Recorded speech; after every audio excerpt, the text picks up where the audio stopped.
Yeah, they don't think of things like that. Good evening, ladies and gentlemen, and welcome to beautiful Berryfield as we prepare, the Hondo Owls prepare to take on the Carrizo Springs Wildcat. It's the last district ball game of the 2020 season. Playoffs looming just in front of us. This is a big ball game for the Owls. They win it, they are the undisputed district champs. They lose tonight, it is a three-way tie with us, Divine, and Carrizo. So there's a lot at stake here, and we'll just have to pay attention to that. I'm Bobby Ainsley. I'll have the play-by-play. And alongside of me, Tom Graff. He's got the color and the stats. As usual, Tom, thoughts on the ball game tonight? Hey, first of all, I love the beautiful Berryfield part, Bobby. We are home for the first time in a month. Right, because Crystal City forfeited and we didn't get to play there. And we had a bye week, so yeah, it's good to be at beautiful Berryfield, and this is an important game against Carrizo Springs Wildcats. The Owls win, and they are undefeated in district, and they will move on and face the Ingleside Ball Club, but I don't know what Ingleside is. No, let's just worry about tonight, and then we'll worry about the playoffs. And it looks like we're probably going to play Ingleside, and site yet to be determined. Lots of things up in the air just because of 5 and 6A ball started later than 4A and down. So all the big stadiums are being used on Thursdays, Fridays, and Saturdays. So finding a stadium for a playoff game could be a definite challenge as we head into the playoffs next week. This Carrizo Springs Wildcat team, they come to the game and they like to run the football. They've got the district champ in the 100 meters in the form of number 22. He's a senior, Josh Calizares, and he is not the biggest kid on the field, but he will be the fastest kid on the field. And last year when we played him down in Carrizo, Josh was hurt. He played a few plays and then checked out of the game and never to play again. Their normal quarterback is Austin Reyes. He's only a junior. He wears number 12, but he's been dinged up and hasn't played in a couple of weeks. And the lone freshman on the team, Evan Castellanos, number 4, has been the starting quarterback for the last 3 weeks. So this is a team that doesn't bring a lot of kids to the sideline. 30 kids on their varsity roster. Like we said, 1 freshman, 3 sophomores, 18 juniors, and 8 seniors. So this is a team that definitely has a bright future. The Carrizo Springs Wildcats. They may want their future to start tonight, and the Owls got to be ready. Lots of times, Tom, when we're playing Carrizo Springs, they pull out all the stops. No doubt about it, Bobby. And the Owls have got to tackle well tonight. I think that's the key for the Hondo Owls. You've got to tackle well. You've got to get to the ball. You've got to gang tackle and take care of the football. If you can do those two things, eliminate the turnovers and tackle well, good things will happen. You know that Carrizo Springs has given up some points, and you know the Owls with their high-power offense, they're going to put points on the board. The key is they're going to have to stop the Carrizo Springs Wildcats. The defense is going to be the key tonight, Tom, stopping Carrizo Springs. And we'll just have to see what Coach Dustin Templin, defensive coordinator, has drawn up. We've watched him alter his defense from week to week to fit the offensive style of the team we're going to play. So we'll see what he likes to do this evening. This Carrizo team is extremely heavy run first, pass second, and but they will pass the ball. They run out of the spread, and they're trying to spread the field to get Carrizales to that second level where he'll be able to use his jets, and there won't be as many DBs back there to try to get him. So that's kind of how Carrizo comes into the game. Hey, things going on around the school. Let's take a quick trip around the school. Tennis lost out in the regional quarterfinal round. Monday to Cal Allen. That was a team tennis, and it was 11-8. You have to have 10 points to win it. It was 11-8, so extremely close match. Volleyball lost a heartbreaking 5-set match Tuesday to Cal Allen. Cal Allen's been a nemesis this week. Girls basketball will start next Tuesday right over in the new gym. Had Coach Bailey Catalini on the radio, the Wednesday night coaches show broadcast, and they'll be playing the Natalia Mustangs Tuesday. So if you've got some time, I think they've got a few extra tickets that they'll be selling on first come, first served basis right before the game. Cross country will head down to Corpus Christi A&M on Tuesday. The boys team qualified to run, and Sarah Windrow qualified as an individual female. And so she was in the top 10 at the regional race. Sarah finished 8th. So congratulations to her and our boys team. They will run Tuesday at Corpus Christi A&M. And tomorrow, our band, who is in full uniform tonight for the first time all year, I do believe, our band will perform at the Judson Independent School District in the marching contest. They had to enter that thing a long time ago, and not very many schools entered, and we were one that threw our hat in the ring. And so at 4:20 tomorrow, the band will be marching at the Judson Independent School District, I guess D.W. Rutledge Field over there. So, and that's their first marching contest of the year. So normally they've gone through a series of 3 or 4 marching contests. So good luck to the band and good luck to the cross-country team. There you go. And here offensively, Bobby, I think the Owls just got to do more of the same. Trey Dickens has run the ball last week, 24 carries for 159 yards and 4 touchdowns. Brandon Garcia ran for 2 touchdowns, threw for 290 yards and a touchdown. Shelton Lutke had a great night receiving the ball. It had 144 yards receiving, 3 receptions, a couple long, one for a 77-yard touchdown, another one for 55 yards. So offensively, the Owls just need to keep doing what they're doing. What we did talk about is defense, and I think that we'll see how well the Owls can contain them working out of that with the 3 down linemen and the 4 linebackers. Okay, my wife is saying she's having trouble and can't get logged in. I don't know what's going on. I've had 54 attempts. I guess I need to try to get James Estes down here to figure this out. I don't know if people are listening or not listening. It does show that 54 people have attempted to log in at some point in time, but I am getting bad reviews. Tom, talk a little bit. Okay, well, the Owls come out on the field. Sheldon Lutke with the block H and number 56 Winchester with the American flag, and I'm not sure who's got the Texas flag out there, but the Owls will plant the flags at midfield at the block H, and then they'll break to the sideline. Okay, Kelly Schulte said she got logged in, and my wife, you have to click on the middle school link. Okay, so I guess we didn't update the picture or something. I've got 45 people live right now. So, yeah, sorry about that, Tom. No, that's all right. Cell phones are sometimes nice and sometimes they're not nice. Well, we got to know if we're on the air live or not. Yeah, that's important. We've talked about that when we live stream. We go on without any engineer back at the studio. We have no clue. We don't have anybody that's listening to us, like you said, at the studio like we used to have. And so we are blind until we start hearing you're not there or you are there. So I've got some you are there. So we're excited about that. Carrizo Springs, long time coming out of the little gamesmanship. Gamesmanship. But we talked about that a little bit, that they pull out all the stops when they're playing the Owls. So, if you're a statistics guy, a superstitious guy, the last 3 times Carrizo Springs beat Hondo on Berryfield, 1994. 1990. Was it 4? 4 plus 8 is 2. Then 2002 plus 8 is 2010. 2010 plus 8. The math isn't right. So it might have been 96. So it's every 8 years, and we're due this year. So that's what Jeff Berger figured out. So we're going to go against that. We're going to show them that we're going to break that curse. And now they're running. They have the air inflatable tunnel, and they're running around it. And it tells me they're probably going to go run all the way to the other end of the field. Like I said, some drama stuff going on. But that clock is at 5:40, and we have to play the anthem. We have a lot of stuff to do. We got to flip the coin toss, and yeah. So, and a team can be penalized for delay a game by not getting to a game on time. Yeah, now they're lining up for the anthem. Hey, Tom, while we got a little second here, we need to thank our sponsors, Primo's Processing.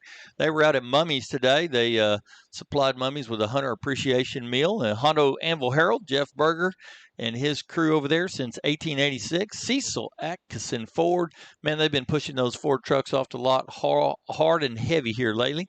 Hermanson Steakhouse. Bryce has been trying to stream the games when we've got them.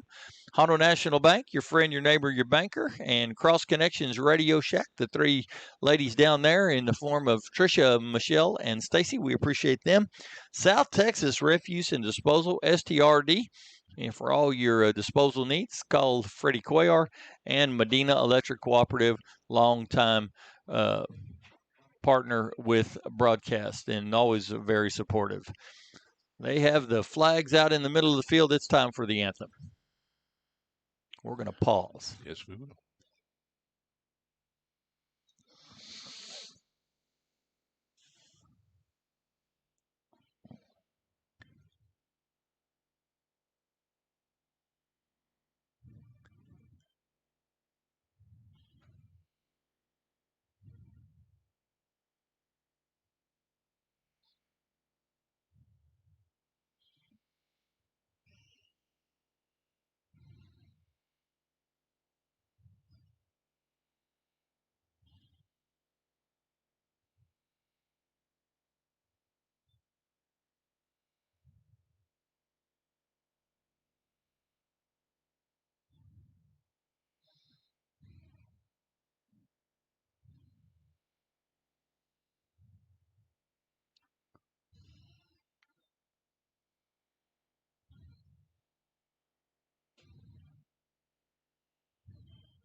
All right, anthem is done. They'll march the flags off the field.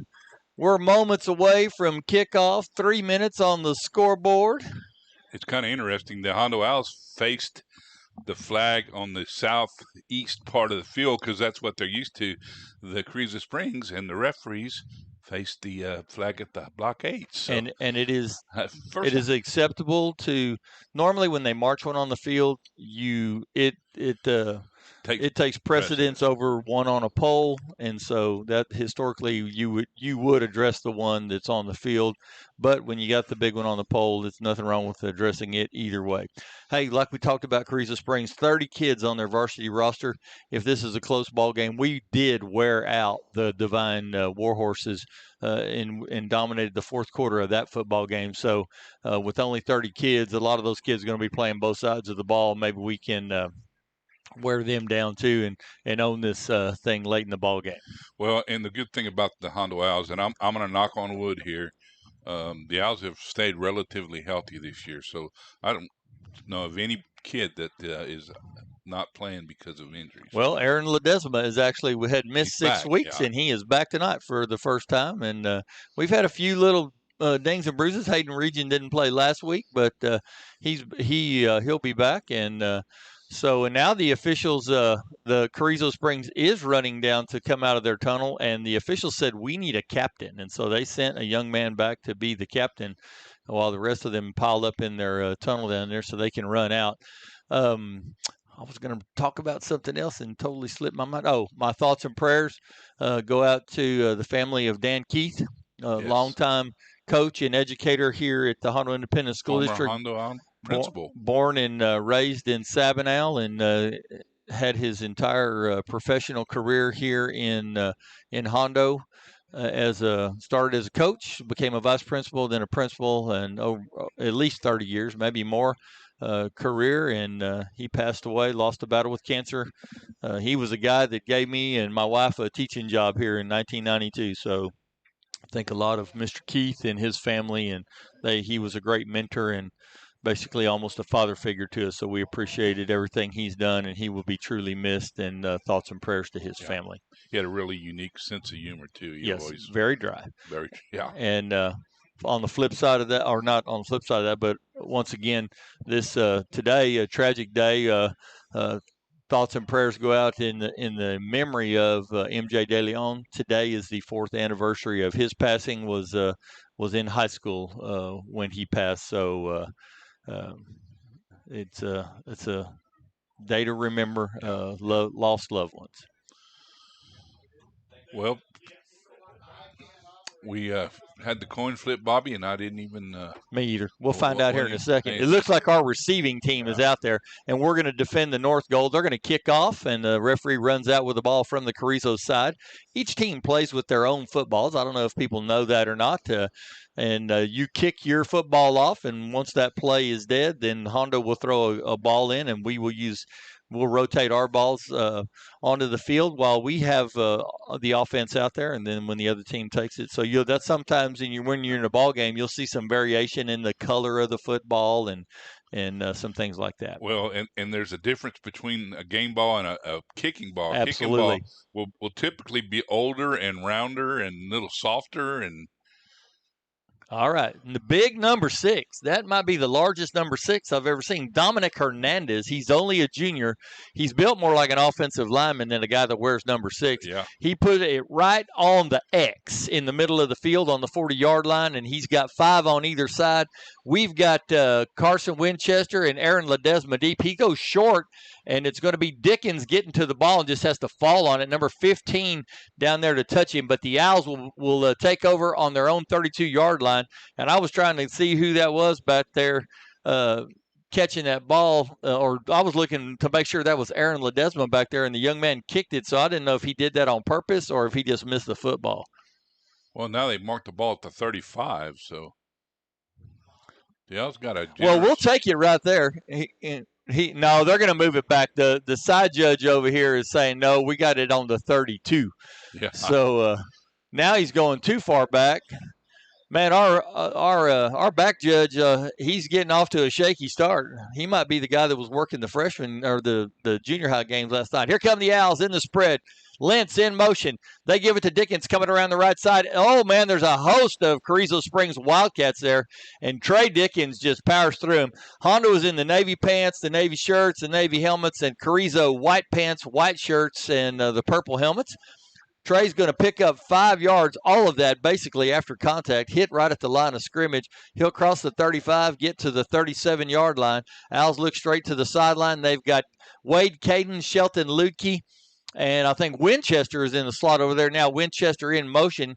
Caden Lentz is split to the right. Dickens and Brandon Garcia in the backfield. Garcia drops. He throws across the middle. He's got Lutke. Oh, juggling the football, but he reeled it in and brings it down. Well, they're going to mark him somewhere around that 34-yard line on the Carrizo Springs side, and Hondo goes attack, attack, attack to the line of scrimmage. We'll try to set the O-line after this play. Frankie Garza is your center. We can get that done.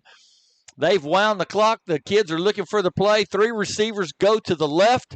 2 backs in the backfield. They're ready to snap that football. Now Dickens goes in motion, and he fakes it to Dickens and Garcia straight up the middle, and the senior quarterback is going to get down to near the 25-yard line, 9 yards on the carry as they put the ball right on the 25, and the Owls right back to the line of scrimmage. That's a formation and a motion that we hadn't seen all year. Carrizo had to react to the big senior tailback as he went out in motion there. Now here come the Owls with the wide slot to the right side. That's a short side of the field. Lutke, they faked a jet sweep, and Carrizo, they were ready for that. Number 21, first one at the scene right there, David McDaniel. And they faked the jet sweep to Lutke and pulled back. Let's see if we can set those guards. Philip Cuellar's on the left side, and Gabe Guajardo's on the right side. Your right tackle is Dubby Barrios, and your left tackle is going to be Julio Obregon. So Hayden Region getting some more rest this week. He is suited up, was not suited up last week. He is suited up this week. Won't play unless we need him, I guess. Going to roll to the right. Winchester open. Can he get the first down? He's got the first down, trying to fight off number 2. R.J. Hernandez, another one of those juniors. And the Owls move the sticks again, opening drive of the football game. Tom, we've got 200 devices tuned in right this minute. Good deal. Good deal is right. The ball's down to the 19-yard line, 1st and 10 Hondo. Opening possession as we took it from our own 32 on a kind of a pooch, messed up squib kick, something. And we've methodically moved the field. 1 pass, most runs. Fake to Dickens, fake a reverse. Garcia with some time, looks out, he's got an open receiver. Carson Winchester, touchdown, Hondo Owls. A little razzle-dazzle by the Owls there. Good fake by Wade Caden as he Jesse Baez taught me to rock the baby when he ran that wing tee here for a couple of years, and Wade Caden, he rocked the baby when he came around on the reverse fake. Yeah, the Owls strike fast. They were very aggressive on that drive. Tyler DeLeon will snap it. Caden English set to hold it. Brandon R. Garcia drills it right through the uprights just like he's done all year long, and your Owls take a 7-0 advantage. Michael Newman has checked in. Tomorrow is the opening of deer season. He said they're at hunting camp, and they've got us tuned in and watching on TV. Hondo 7. Carrizo has yet to touch the football. 6 plays, 63 yards. A big chunk of that was the pass from Garcia to Ludke. How far was that? Did you get a distance on that? I can run it down here.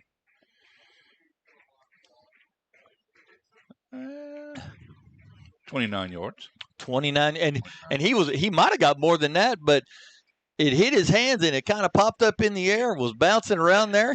But great concentration by Shelton, and of course the 19-yard pass to Carson Winchester on that drive.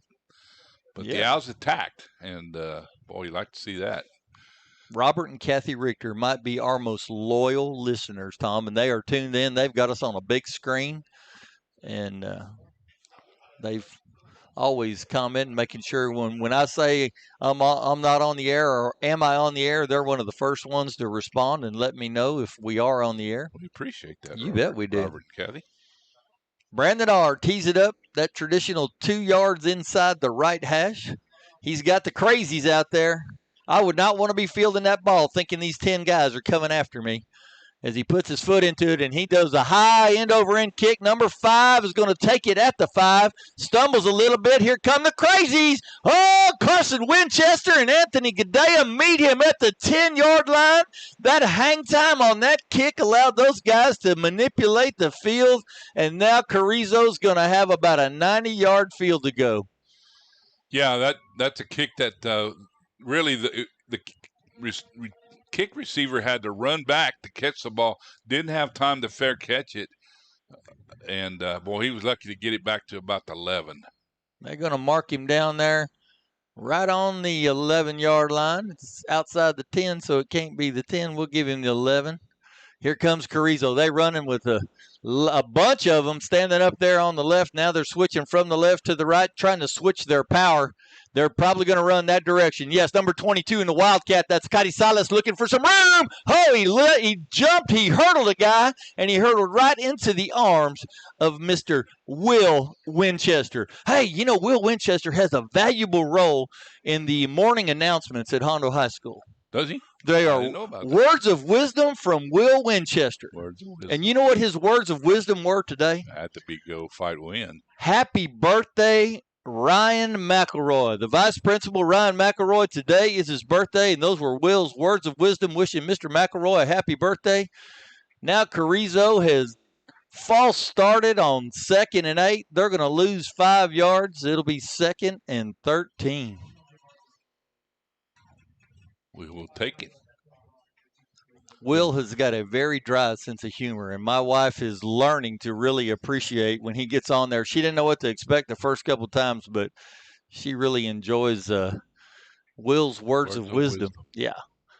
The freshman quarterback flings it out in the flat. Oh, baby! He completed it, but did you want to complete that? That receiver got popped over there by the cornerback. That's Adam Rios, number 4, who has done a stellar job of filling in for Aaron Ledesma. We ought to set this defense. Those corners are Anthony Gadea and Adam Rios. The safeties are Shelton Ludke and Dalen Fawn. The linebackers are Wyatt Boss, Jules Cowan on the outside, Tyler DeLeon, Will Winchester on the inside. Sebastian Lopez, Journey Rodriguez, and Paul Arredondo are the guys that have their hands in the dirt. 3 down linemen.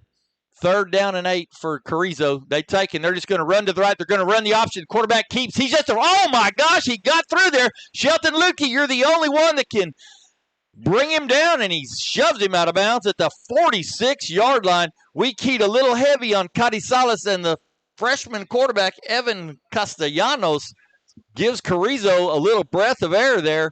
Owls need to defend that a little bit better. They come on an attack right up the middle. Carrizales with the ball this time. Winchester driving him to the ground, but he's going to pick up good yardage crossing the 50-yard line, getting to the Owl 48-yard line, and they are coming on attack mode.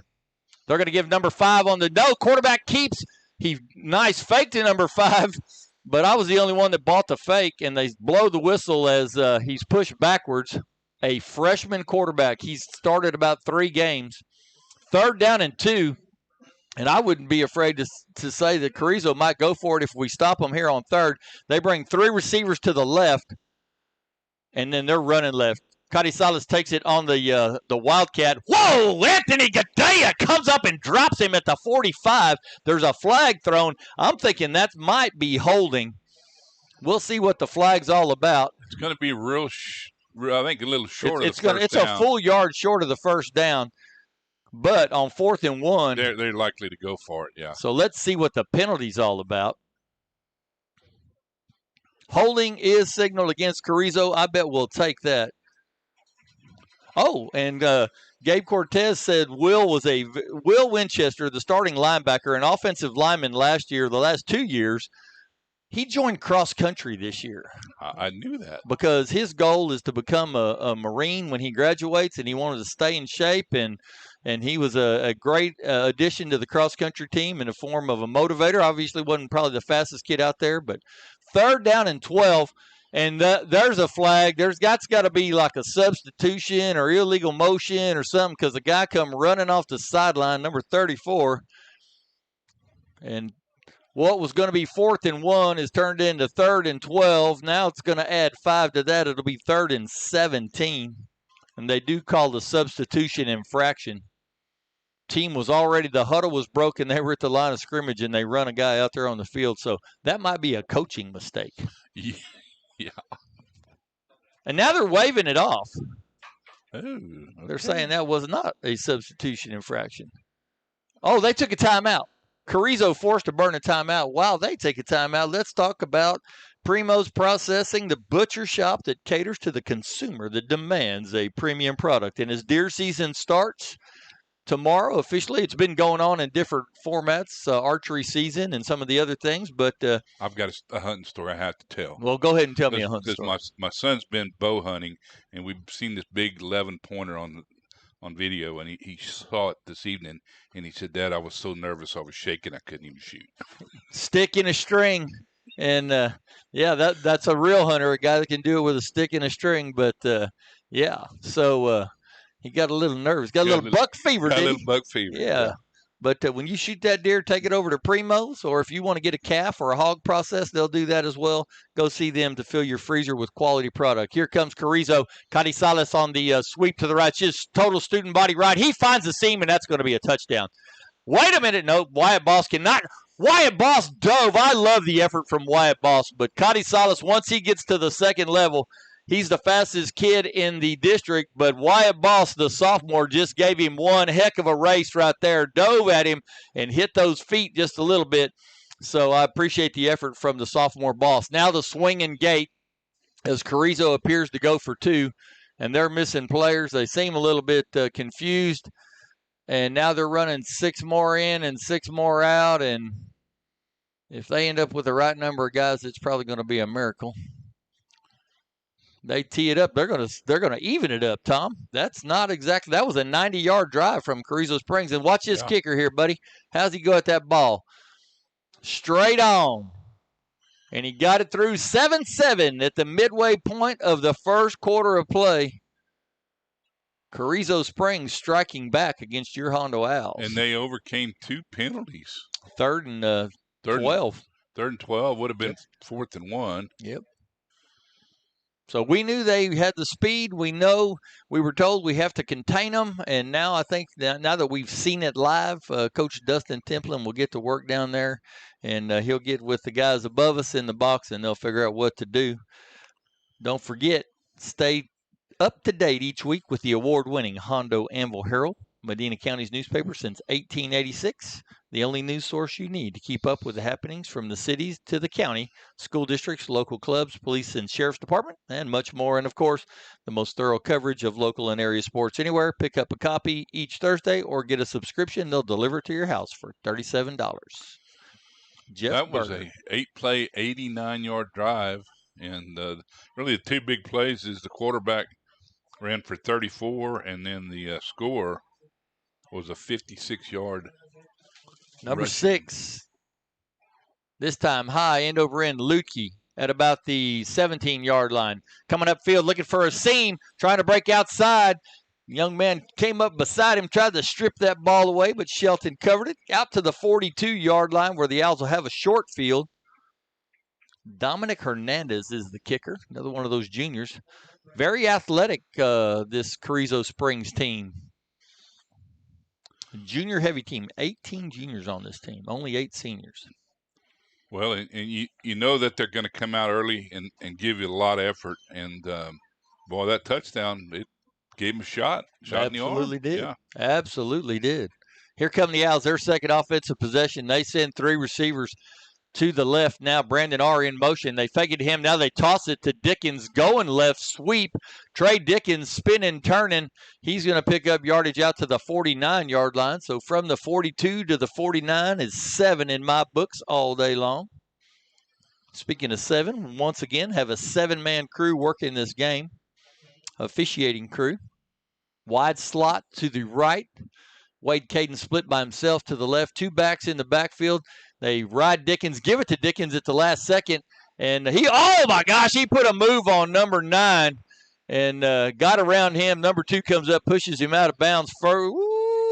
Very close to first down yardage. They're going to move the sticks. They're going to put it at the 47, and that's going to be just enough. I thought he was more out at around the 45, but. First and 10 for Hondo. It's a 7-7 ball game. 5:13 left in the first quarter. It's our second possession. Each team's had it once. Each team scored. Got to break the serve. Shelton Lutke on the jailbreak. Nice job. Good block by Wade Caden.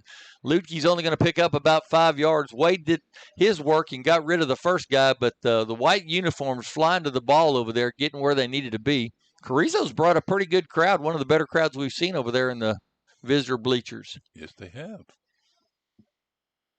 They gained about 4. 2nd and 6.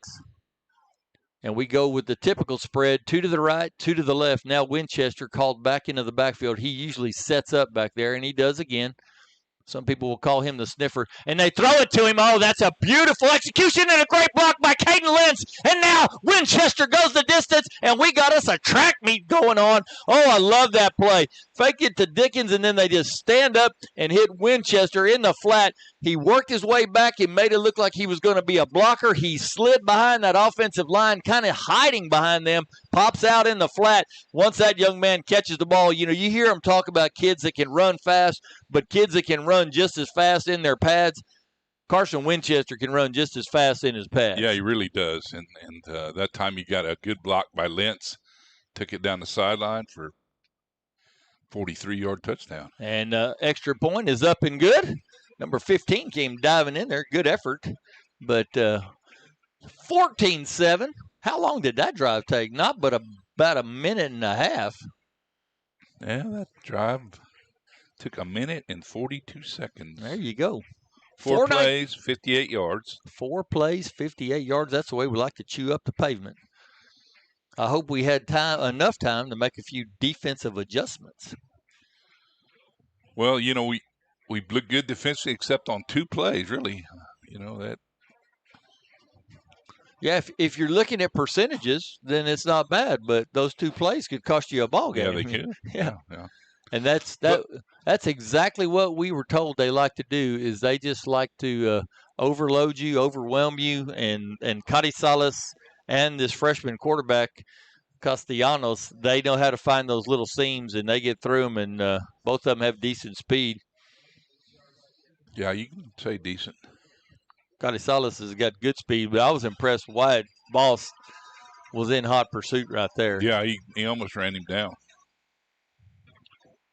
Well, the Owls got good speed with, we saw Wyatt Boss run an onside kick attempt back for a touchdown last week. Hey, because of that, he got to come to the radio show on the coaches show on Wednesday.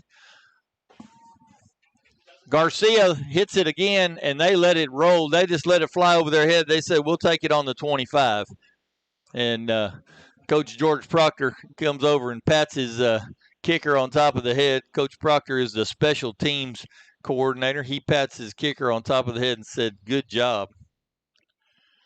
I'm going to plug Coach George Proctor. He's an excellent teacher, and the kids like him, and he's accepted whatever role that like Hondo's had several new coaches. George has been here, 12, 15 years, and he's accepted whatever role he's been given. He really adapts well. All right, here come the Owls, or the Wildcats, excuse me, and they send 3 to the left, 1 to the right, and we switch around. They're running the IC. What all they're doing? Oh, welcome to Berry Field. Wyatt. Wyatt Boss. That's uncalled for. A beautiful play nullified by a 15-yard unsportsmanlike conduct penalty. And that's a little bit of a sophomore coming out right there. Wyatt Boss, as they overload the left and they run back the other direction, Boss sees it and he comes up and he makes a form tackle on Cody Salas and drives him to the ground. But then he jumps up and gets over top of him and talks a little trash, and we just don't need that. That'll be a lesson learned right there by the sophomore. He will not make that mistake again. But I guarantee you, that adrenaline, he just went on an adrenaline overload with that tackle. First and 10 for Carrizo at their own 38 after that. Let's see what happens. He's dropping the pass to football. He's going deep down the field. And Ludke and Anthony Gadea were the two closest people to the ball. Number 5, actually, Christian De La Cruz might have turned into a little bit of a defender there as Castellanos, the quarterback, tries to go up and over the top. 317 devices tuned in. Figure 3 people a device. We've got about 1,000 people watching and listening right now. We appreciate everybody. This part of this being brought to us by Radio Shack. They've provided us with a hotspot, so we have good upload speed. Important. Now number 5 in motion, and they give it to him on the sweep, and he's going to pick up about 5 yards on 2nd and 10. He'll cross the 40. They're going to mark him at the 43, so that is a 5-yard gain. It'll be 3rd and 5. Boss in on that tackle again, and what they try to do, Wyatt plays on more or less what you would call the weak side, and so he switches back and forth right to left. Jules Cowan doing a good job. Oh, the quarterback throws it. That ball did not. Oh, they're going to say it got to the line of scrimmage. That was pretty generous because the line of scrimmage is literally where I'm standing, and it was about a yard or 2 short of the line of scrimmage. That quarterback just got rid of that football. Give him credit for throwing it forward. The Owls were bearing down on him, Tom. Jules Cowan, one of them. Yeah, he just kind of put it out there and got it, right at the line of scrimmage to avoid the intentional grounding and the penalty.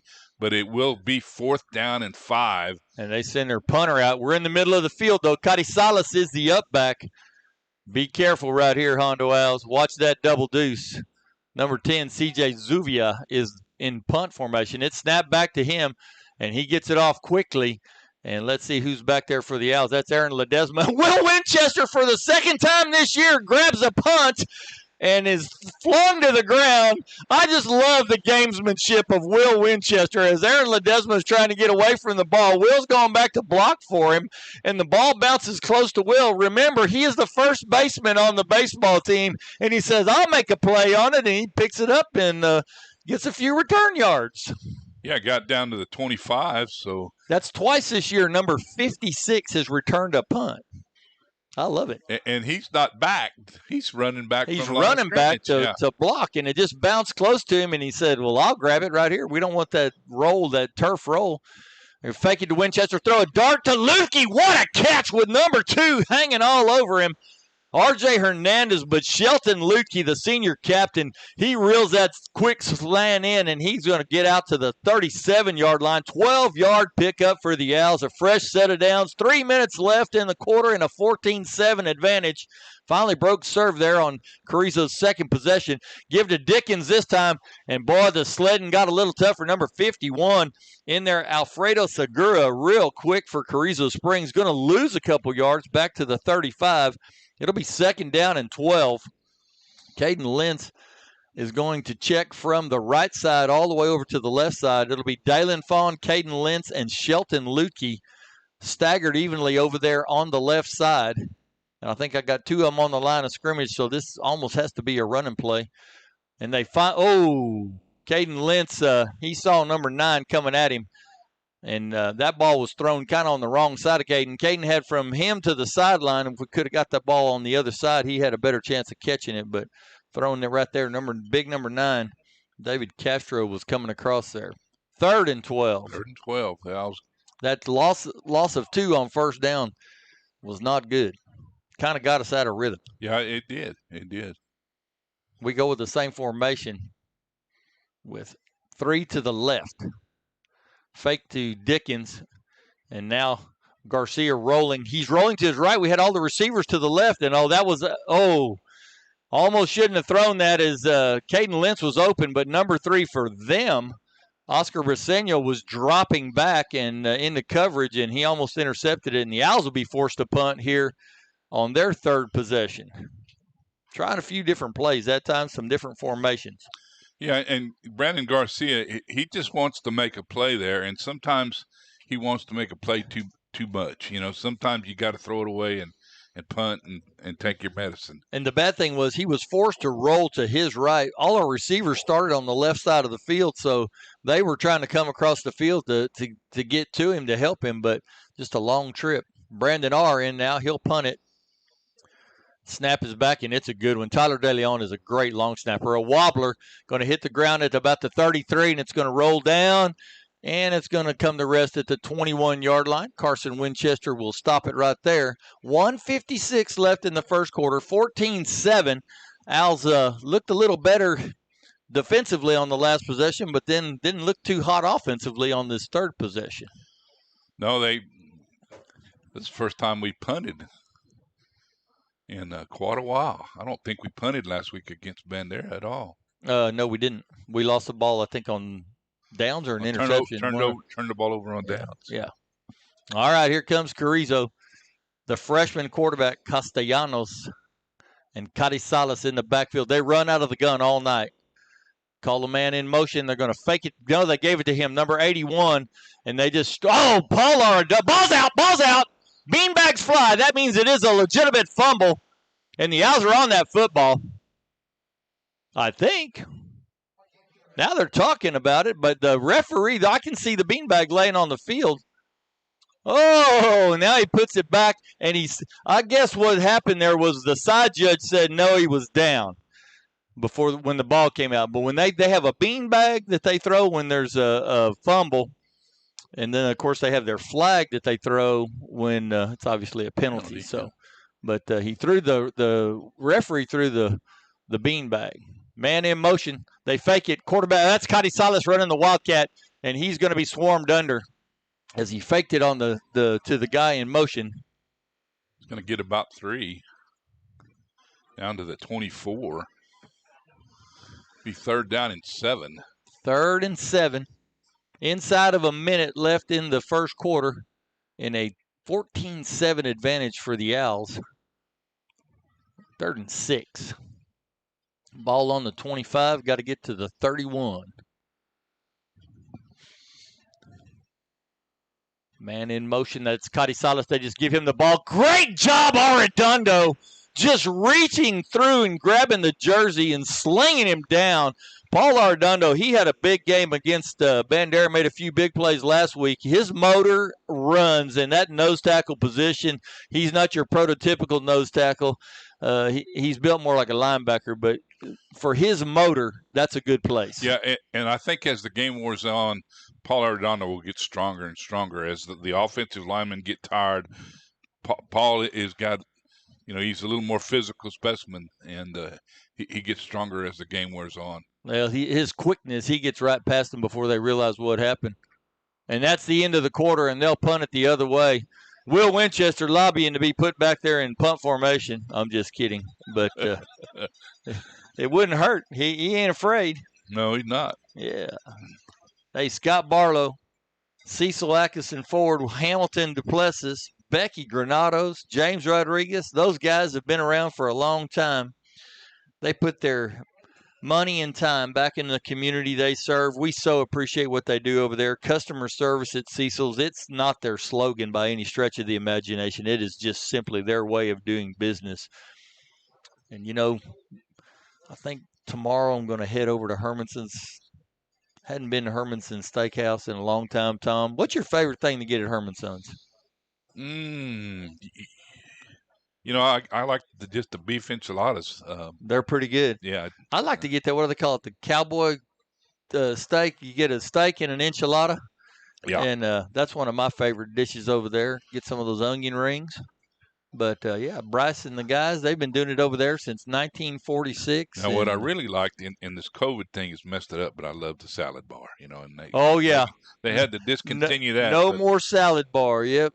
That was a good salad bar. I bet you could hurt them financially on a salad bar. Number 10 in the punt, C.J. Zuvia. A one-hopper. It gets past him. Oh, Anthony Gadea. Shelton Lukey, he's in the end zone. Oh, no, you can't. Throw the hands up, dude. The referee, you are running in the end zone. That's got to be. There is no way. There it is. Finally, he gives us the signal. He ran all the way across the field. He was in the end zone pointing at the ground, and I kept thinking, are you trying to say he's down? And finally, he turns and gives the signal. 2 points for the Hondo Owls on a bad snap. Anthony Gadea, great hustle. Shelton Lukey coming in to finish him off. Now, start getting your daggers out. Let's start putting some daggers in them, Tom. Yeah, amen. They had their energy. They got their touchdown, but the Owls defense is starting to take over. And like you said, let's put a dagger in them here. They have to kick off from their own 20-yard line. Now they can punt the ball, or they can kick the ball. Their kicker. Their place kicker looks like number 6. He's coming out on the field. I haven't seen him kick a really long one yet. No. The one Lukey fielded was about the 17-yard line, and that was about as much foot as he got in the one. So we'll just have to see. Was 33 yards. So if you do that from the 20, Tom, we're going to be fielding the ball. Aaron, where are you going? Oh, Aaron, we're using a little different formation. Now we're kind of spreading them out. All right, here we go. He's going to – but, you can onside You can onside kick it from there as well, yes. And he's an old punch kicker straight on. Ledesma, his first action in a while. From the 34, he's got the Jets. Little shake and bake. 40, 35, 30. Look at the young man go down inside the 25 to the 23-yard line. The first time he touches the ball in 6 weeks. And that's why we love Aaron Ledesma, and he's getting all the love down there on the sideline. Back in action. They got that elbow taped up. I'm sure there's some padding in there. Not a harder working kid in Hondo High School than Aaron Ledesma, part of that cross-country team. Probably the 3rd fastest kid on that. He plays football till midnight. Then he gets up and runs at 7 o'clock in the morning. Just an outstanding young man. They're up there earlier than that, Bobby. Here come the Owls on 1st and 10. They give the ball to Winchester, his first carry of the night. He's going to be inside the 20, down to the 18, 19. Mark him on the 19, Tom. I think that's where they're going to put it down. Yes. 4 yards. We'll take 4 on every play. That'll put us in the end zone directly. Owls coming on the attack. Dickens trying the right edge, and they did a nice job that time. Number 15, Sergio Sonora, called his name a couple times, or his number anyway. That'll bring up 3rd down. We lose a yard. 3rd and 7. Back to the 20. They are keying on Trey Dickens. Yes, they are. But that's okay. We have a whole chest full of tools. And now this time they did a good job of covering Winchester in the flat. number 2, R.J. Hernandez, he came out and covered Carson it was Brandon Andreas that time in the flat, giving Carson Winchester a breather. But good adjustment by Carrizo Springs, seeing that same look. And now on 4th down, they're going to bring, we're going for that ball's on the 29, add 7. They'll put it down at the 36 and add 10 for the end zone. We're going to attempt a 46-yard field goal. Oh, the play clock's at 2, Coach. The play clock is run out. Timeout. He's going to call timeout. Yeah. That was not a 2. It was a 5, actually. Timeout, Hondo. The play clock in the north end zone, right down there by the field house, there's one little segment of lights that are out. I don't know if we need to get a hold of Nevco to come back and replace that. We had some trouble with that play clock early in the season. So that's something that needs a little love and attention. 46-yard field goal attempt. But here, give Brandon Garcia credit that time. His receiver was covered, and he didn't try to force the ball. The only thing that he might have done different was throw it over his head and out of bounds just to save the loss, because we lost from the 20 back to the 29, lost 9 yards on it. Now we're switching out after the timeout. Yeah, we're going to put our offense back. Are we going to go for it on 4th and 15? That's a long 15. Yeah, it's 15. And here comes the Owls. You know what we have done, and we haven't done it since week 1, is line up in a formation, and then Brandon Garcia, the quarterback, he can punt the football. So Dickens will step up, and, oh, no, we're going for it. And he ducks through the pressure, and he airs it out. Caden Lentz in the end zone. Touchdown, Hondo Owls. Whoa, Nelly.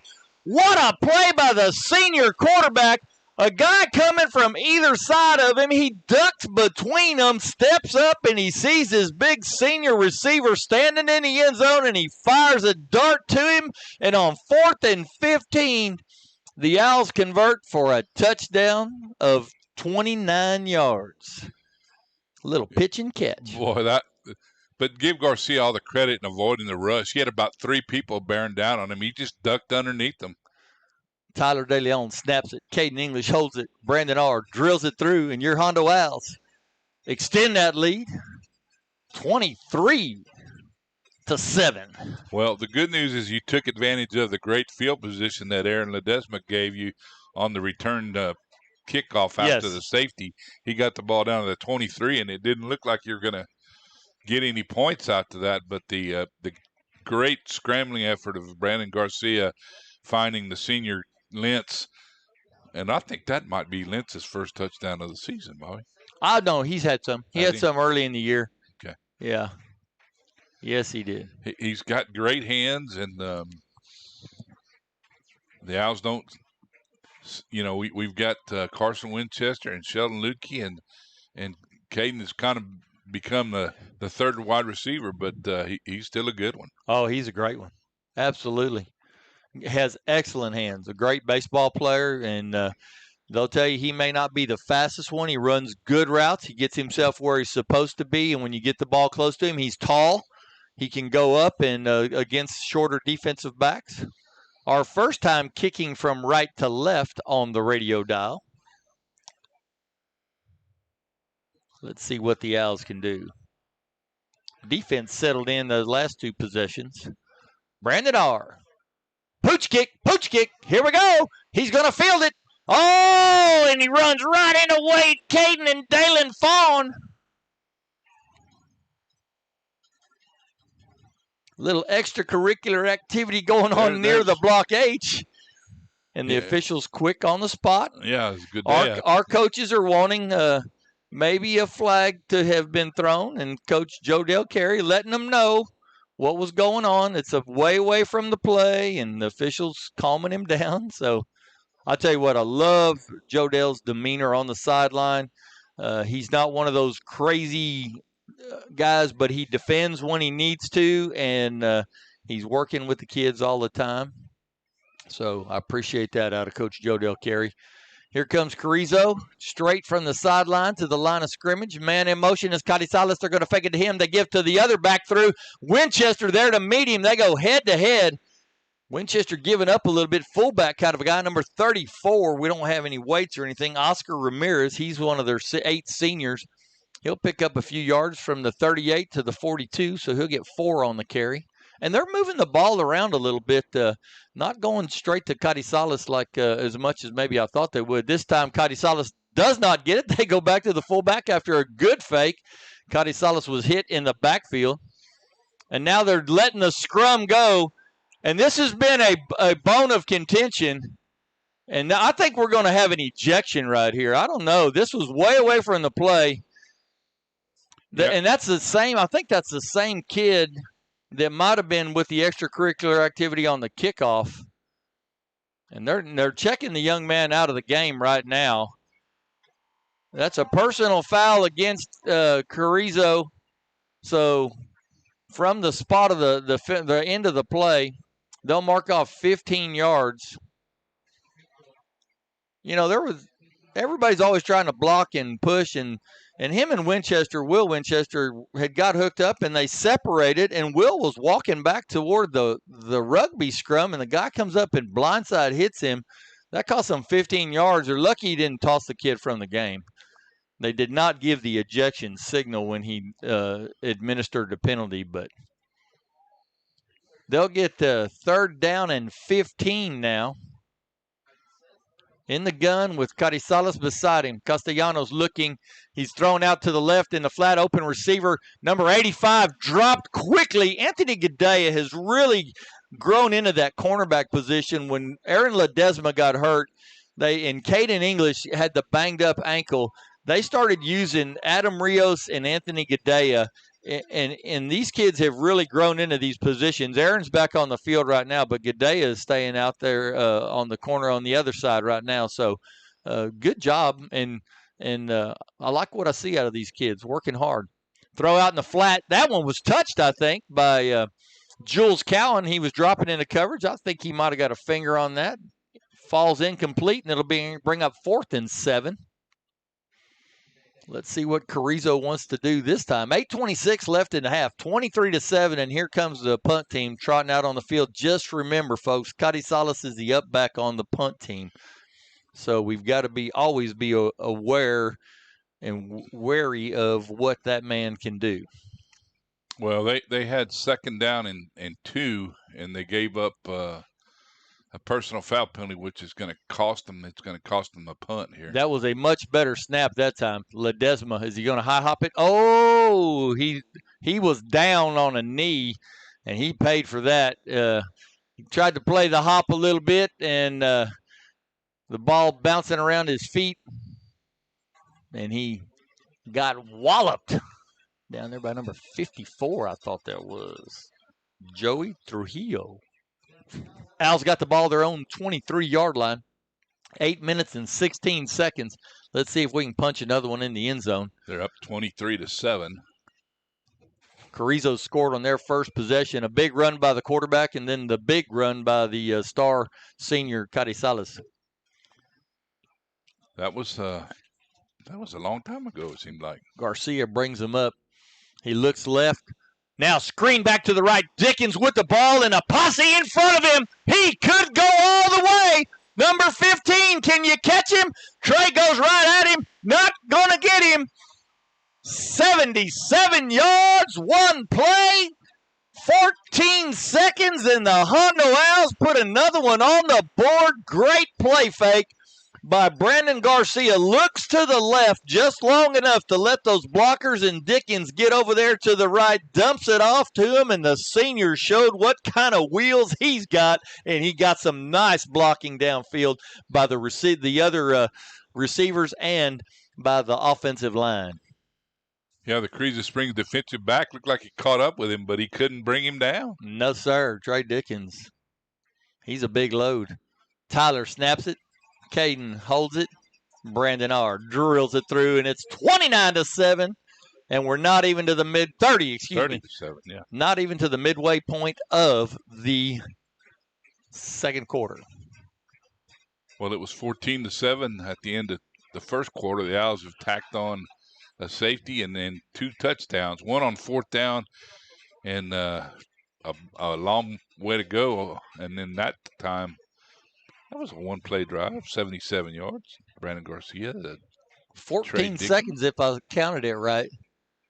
Now this has got 13, but okay. Yeah.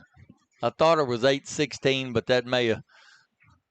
And now there's 8:02, so pretty cool. Either way, it's a touchdown. Well, I guess it matters. Lightning bolts striking on Berry Field. And Max Bales, he's got some lightning bolt effects that he'll put up there on that scoreboard sometimes when we do that. Cheerleaders are here tonight. They're throwing their goodies, and the parents are all wanting some of the goodies every time they come by this center section. Brandon R. teeing it up. On the 40. Is he going to pooch it or is he going to drive it? No wind tonight. Flag straight down. Another pooch. This one's going to find the dirt. That hits the ground. It's going sideways. Oh, Adam Rios. Great effort by Adam Rios, but he just can't quite come up with the football. And it goes out of bounds. That'll actually be a penalty for the ball going out of bounds. But if he touched it, does it still count? I thought Adam touched that ball before it went out of bounds. I think if he touches it, it's and they're going to wave it off. Yeah. It's still going to be Carrizo's ball. He did not recover it, but by the fact that he touched the ball, it made it a playable football, and it didn't go. If it goes out of bounds, it can't have touched anybody in the process. Brandon R., what a weapon! Yeah, he's so good. All right, Carrizales out of the Wildcat, trying to get the edge over there. He runs through several blue jerseys. Finally, Shelton Lukey's going to whip him to the ground. It's going to get about 8. Yeah, he's going to get out to the 32-yard line. Started at the 26. So give him 6 on that carry. They marked him out a little further back than what you and I saw it on that far side of the field. Carrizales staying in. He's now just the back. And now the quarterback, Castellanos, is coming the other way. Nice job.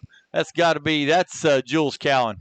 Great effort. I tell you what, if Jules Cowan gets his hand on you, that guy has got great hand strength. I've seen him grab some jerseys of some guys and bring them down. If he can get a hand on you, you're probably coming to the ground.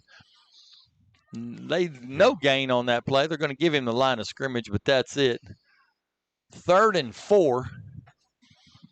Let's see what the Wildcats do. In the gun, looking to the left, throw out in the flat. It's going to be completed. The Owls are there. Adam Rios trying to strip the ball. He's going to have first down yardage before Adam and him started wrestling for the football. But so he crosses the 35 to the 37-yard line. You know what? They throw that pass one more time. Adam Rios might pick that thing and go the other way for 6 because that ball's in the air a long time going from the west to the east. Fresh set of downs for Carrizo. Give it to Carrizales up the middle. He's trying to break it out to the left side. Will Winchester with a good hit, but the young man's got big yards, and they're still just going with that rugby scrum over and over. And as long as that pile moves forward, the referees won't blow their whistle. The second it kind of stops or starts backwards, they'll blow the whistle.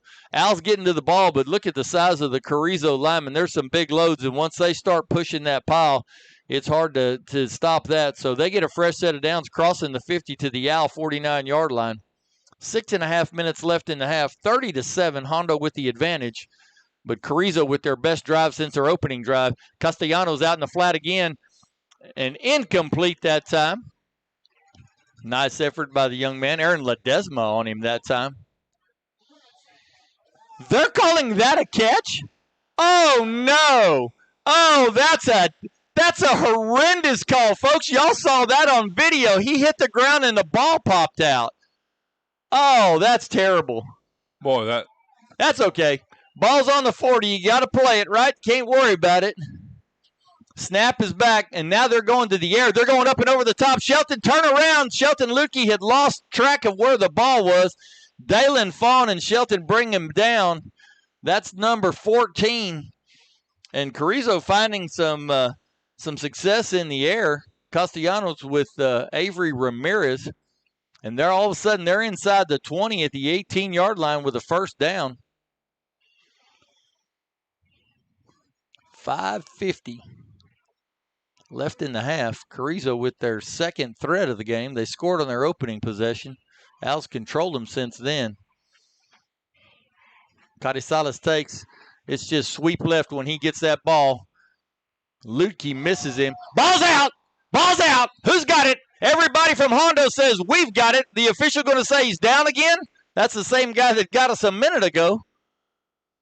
Hondo football. Why did he take so long? He marked the ball first, I guess. Good job by the Owls getting to the football, swarming. You talked about it being the pregame, Tom. They need to swarm to the ball. That rubber band, it stretched pretty tight that time, but it didn't snap. Well, and Will Winchester down there, he is causing a lot of havoc. He's having a whale of a football game. He is. I mean, he is playing. We've seen him with more big hits. Here come the Owls. From the sideline to the line of scrimmage. Brandon takes, gives to Dickens. Oh, the big seniors in the secondary just like that. Across the 30. They're going to mark him at the 35-yard line. Boy, that. Now between the tackles, the big O-line, the big five, working hard down there, leading the way. Frankie Garza, the center. Hayden Regents checked in at the right tackle. Julio Obregon is on the left tackle. Philip Cuellar is on the left guard, and it was Gabe Guajardo on the right guard, but I can't see who's there right now. I'm going to take back my left guard. That's W. Barrios is in at the left guard. That time, Brandon keeps it, and number 51 said, no, not this time. He's going to bring him down, lose a couple yards back to the 33-yard line. 2nd and 12. They were keying on Dickens early, Tom. You talked about it. Yeah, and they may still be trying to key on him, but the O-line's making some holes in the big senior's doing his job getting through him. Well, that last run, he ran with authority. Didn't he? He blasted up in there. The wide slot goes to the right. Two backs in the backfield. They're bringing the house. He's open this time out in the flat. Winchester, 35, 40, 45. Gets around the young man and finally going to be brought down at the 44-yard line on the Carrizo side of the field. Well, and Carson Winchester just is so deceptive because the guy had position on him to tackle him, and Carson just kind of sidesteps him and goes around him and picks up another 12, 15 yards. So shifty. Yeah. So shifty, Carson Winchester, and just a sophomore. We're going to count on him for the future. Fake, and he's going to follow Winchester, and, man, that's just not working. Number 3 there this time. Oh, that's the guy I thought might have got ejected earlier, but he didn't. Oscar Briseño. He's the one that cheap-shotted Will Winchester when Carrizo had the football. And Brandon Garcia lobbying with the official, saying, I don't think everything he did was necessary. I got a text in. Somebody must be able to replay this. They said the kids from Carrizo Springs were mad at their teammate when he dropped the ball on the sideline, the one the official called the catch over there. So there's no way that was wide slot to the right. Great block by Trey Dickens. Frees up the time. Shelton, Lukey. Whoa, Nelly. Did Brandon Garcia lay that thing in there beautifully up and over the top? And the senior Lukey, captain to captain, reels it in, but he couldn't tiptoe the sideline. He's at the 7-yard line. Big gain, 1st and goal. Here comes the jumbo package. Joe Pursley checking in as an extra offensive lineman. Joe is about 350 because Hayden Region is about 250, and Joe make Hayden look little. I mean, yeah. To the left side he comes. He is a big boy. We got the jumbo in there. We allow that thing to set up and start working, and then they're going to say he got to the 1, and that's it. Caden Lentz already had his hands up for the touchdown, but they're going to call him down at the 1. 2:50 left in the half, 30-7, and the Owls looking to add a little more. thought personally might have pushed him in the end zone, but Joe's a kid, played a little junior high ball here. He's kind of bounced back and forth between his mom and his dad, and settled back in here his senior year and wanted to be part of this team. And Coach Joe Dale Carey said, I don't know this young man. He called his captains. His captains had a meeting, and they said, we want to let him in, Coach. And so he came, and he had to work hard and earn his uniform, which he did. And as the season's gone on, he's gotten more and more playtime. And that time, Brandon Garcia follows him into the end zone for a Hondo out touchdown. 2:22 left in the half. Just that left side of the line blew a hole open. I think you could have run through. I could have. I think Brandon Garcia just kind of jogged through it. He did. He just kind of tiptoed in there. Tyler will snap it. Caden English will hold it. Brandon R. Drills it through. He is 5 for 5 on the night and a couple of excellent kickoffs. Some deep, some short. We almost got the last one. We were telling the timing officials that came up into the box, how deadly he is. One of them's been here before, so he knows. And the other one is his first time to Berry Field, and he was like, this. So he's probably, we told him if you would want him to kick it to the 31, he'll kick it to the 31. You just tell him exactly where you want it, and he does it. Yeah, and that's the amazing thing is he could kick it deep every single time, but by pooch kicking it, he puts it between the deep returner and the second row, and they kind of argue over who gets it, and the ball bounces on the ground, and it gives the Owls a chance to recover it. In baseball, that's the old Texas Leaguer, where everybody kind of runs together and they stop and the ball falls in. And so we'll see what he does here. He's kicked it deep the first couple times, and he's pooched it the last couple times. So let's see what Coach George Proctor dials up this trip. And Adam Rios, he's probably still mad at himself down here for not recovering that last one. But yeah, you're right. That kid standing on the 35, there's one standing on the 10, and that ball goes right in between them. He's got to kick it deep this time and into the end. Right, it hits at the goal line. So they're wise to they stand there at the 5 or 10 yard line. The coach told them if it's going over your head, just let it go. Because if it hits in the field of play and rolls into the end zone, but nobody has touched it, it's an automatic touchback. Or if it flies into the end zone. Yeah. And it wasn't always like that, was it? No, that's they've really changed a lot of the kickoff rules because they're trying to get rid of the collisions. Right. They're trying to limit they don't want the run backs. But you have to leave the kickoff in there because of onside kicks and some things that could happen. So they're trying to limit as much as they can. Here comes Carrizo, 2 to the right, 2 to the left. Now a man in motion. And they fake it to him, and the quarterback keeps it. He's got some room, but there's Jules Cowan. Going to stop him at about the 33. Picks up 8 yards on that carry. Jules Cowan coming from that strong side linebacker. Second down. They throw out in the flat. Number 14 with the ball. Hit just as he caught it. Aaron Ledesma working on him over there. 14 is Avery Ramirez. He's got the first down yardage crossing the 35.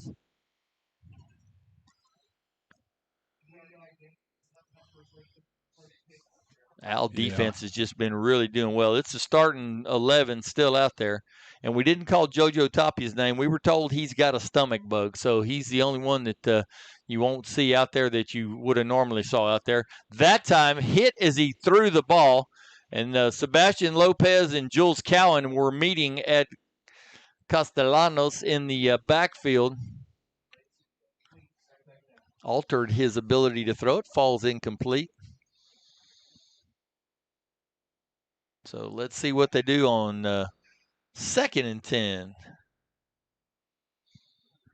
A minute 35 left in the second quarter, so they're really letting the clock run. Well, it's not running because it was an incomplete pass. Oh, yeah, true. Yeah, so they're taking their time. They throw it out in the flat. This time the receiver slipped on the ground. Jules Cowan one-hopped it, and he kind of kept going. Of course, the officials saw it. They blew the whistle, but I like that. Just anytime you touch the ball, make it for your end zone. Jules is a good running back too. He's Coach Joe Del Carey came in here and he sat down with Dustin Templin and they figured out how they could best platoon this group. And for only having 35 kids on the roster, they do a good job. Greg Garrett, J.J. Ramon have checked in at the defensive ends now. And a quick pitch to Cotty Salas, and the quarterback paid for it. Will Winchester hanging on to Cotty Salas. Jules Cowan lit up the freshman. You know, when you run the option, what you do is you hit the quarterback and you hit the pitch man every time. Triple option, you would hit the dive man too, but they get a first down out of it. At the Owl 48, they give it to Cotty Salas up the middle, and he snowed under that time. So Al's working a few guys into the game. He gets 2 yards on the play, right to the 50-yard line. They give it to the ball's on the turf. Number 4, the quarterback. It was like in a read option, and number 5, the guy that was in motion coming across the field, he thought the quarterback was pulling it out, and the quarterback let go of it, so a little miscommunication on the read option there, and the ball hits the turf, and they lose about 5 yards back to the 45, bring up 3rd down and long, and he's going down the middle of the field, steps up into the pocket nicely, and number 10 brings it in, Anthony Gadea right there, but the quarterback stepped into that pocket. You would not believe this is a freshman quarterback for Carrizo Springs. He throws the ball exceptionally well. And there, we said a junior heavy team flings it out in the flat again, hits 85 this time, and they're moving the ball with a little tempo right now. 20 seconds left. They have 2 timeouts. They've used one. They're going to take one right here, or somebody. Yes, Carrizo took the timeout. So. Yeah, the Owl defense got to make a play here. Yeah. Well, they had their little tempo going. I don't know that I would have taken a timeout with it being 2nd and 1, 20 seconds, but the guy went out of bounds on the reception. The clock was going to stop. The Owls were on their heels. This is going to give Hondo a little bit of time to recover, get their wind back in them. It really does, and the Owls have been good about rotating defensive linemen in. Would venture to say we'll see Sebastian and Journey back in the ballgame. Journey Rodriguez, Sebastian Lopez, the starting defensive tackles. They were back that play, Bobby. Yeah. But this quarterback, he found that pocket opened up, and he just stepped forward. Gabe Guajardo in now at the nose tackle. Him and Paul Arredondo, they kind of rotate back and forth. I'll tell you what, number 55, Gabe Guajardo, has really grown into a good football player this year. He's played some offensive line. He's played some nose tackle for us. He's filled in wherever needed all season long, and he's just a junior. We're going to need him next year. 3 to the right, 1 to the left. Screen middle. Owls read it and drop him. He might get the first down, but they're going to have to burn another timeout. Gabe Guajardo right there with Sebastian Lopez. You could see both of them. They started the rush and went, oh, wait, this is way too much. This is way too easy. And they both turned around and dropped back. And right when the ball got to Cotty Salas, they drop him. He gets the first down, I think.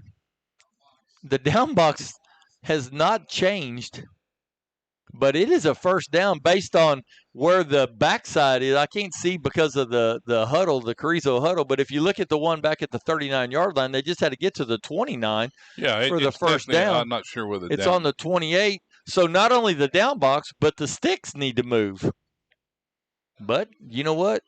Well, they are governed by the men in the striped shirts. Yeah, the down box was in the right place.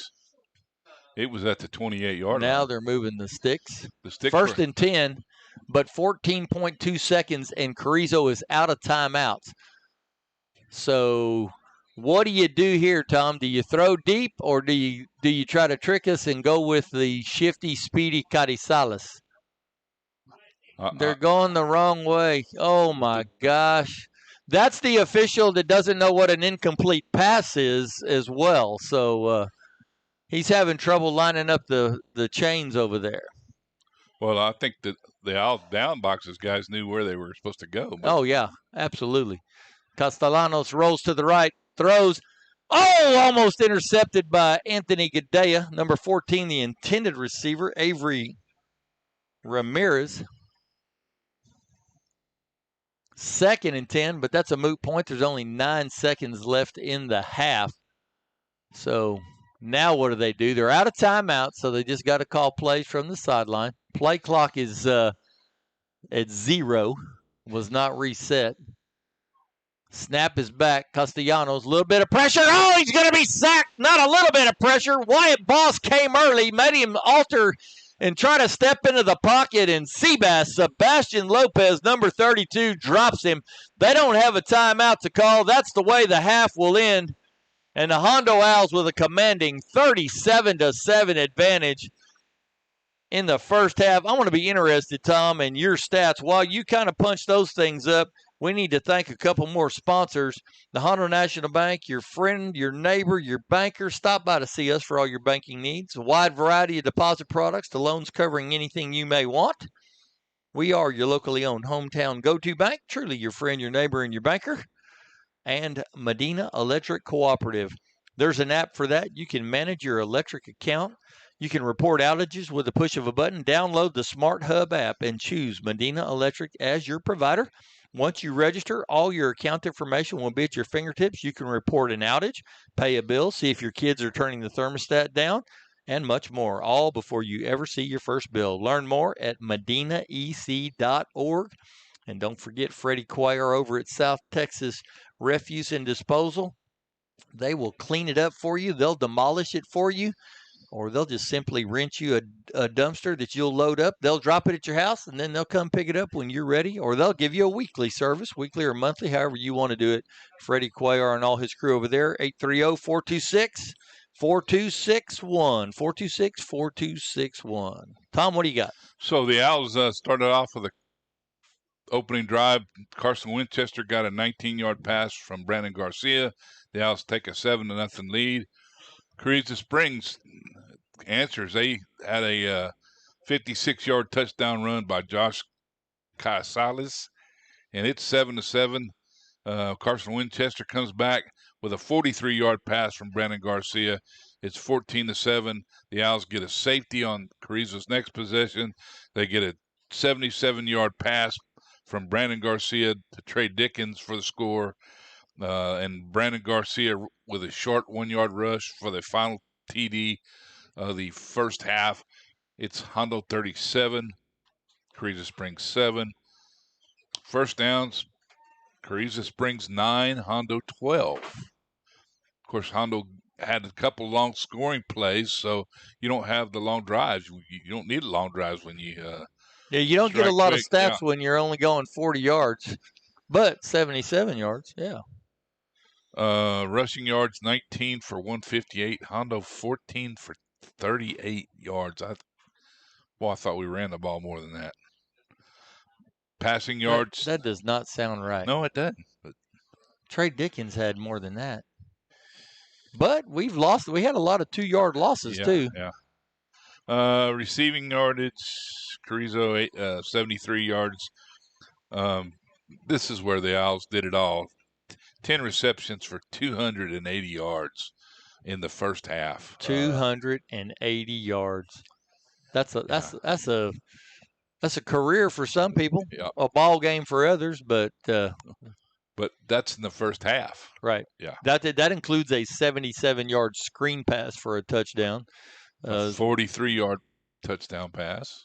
And then the long one to Shelton that he didn't score on. Yeah.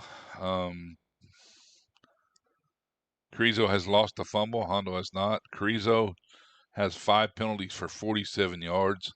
The Hondo Owls have 0 penalties in this ball game. That's something you like to see too. Yeah. Clean football. And we haven't had a lot of penalties this year. There's been years where we have a lot of penalties, and there's years where we don't have a lot. And Coach Carey told me that is something that they work hard on to not have. They have some motivational things that happen on Monday if you committed a penalty, you have motivational work to do. So, yeah. That means you have to run. Yes. That's motivation. But, hey, you know what? If it keeps you from committing, we have a penalty. Wyatt Boss had a penalty. A 15-yard unsportsmanlike conduct. Right. And I marked it. Yeah, you're right. Yep. I don't know why it didn't. Anyway. You're not pushing the buttons right over there, brother. It only does what you tell it to do, right? Third down conversions, Carrizo 3 of 10, Hondo 1 of 3. Fourth down conversions, Carrizo 1 of 1, Hondo 1 of 2. Time of possession, Carrizo 13 minutes, Hondo 11. Hondo scores quick. Rushing leaders, Trey Dickens 5 carries for 31 yards. Carson Winchester 1 carry for 4 yards, and Brandon Garcia 7 for -1. The Owls have not run the ball very much. No. Of course, Brandon Garcia is doing all his damage, throwing the football. He's 10 of 12 for 280 yards and 4 touchdowns. That's a game ball waiting to happen there. He could set a record. Yeah. But it depends. Coach Carey is really good about taking him out, too, in the second half. Yeah. So it depends how much he lets him go in the second half. Receptions, Carson Winchester 4 for 93 yards and 2 touchdowns. Sheldon Ludke 4 for 81. Trey Dickens 1 for 77 and a touchdown. And Caden Lentz 1 for 29 and a touchdown.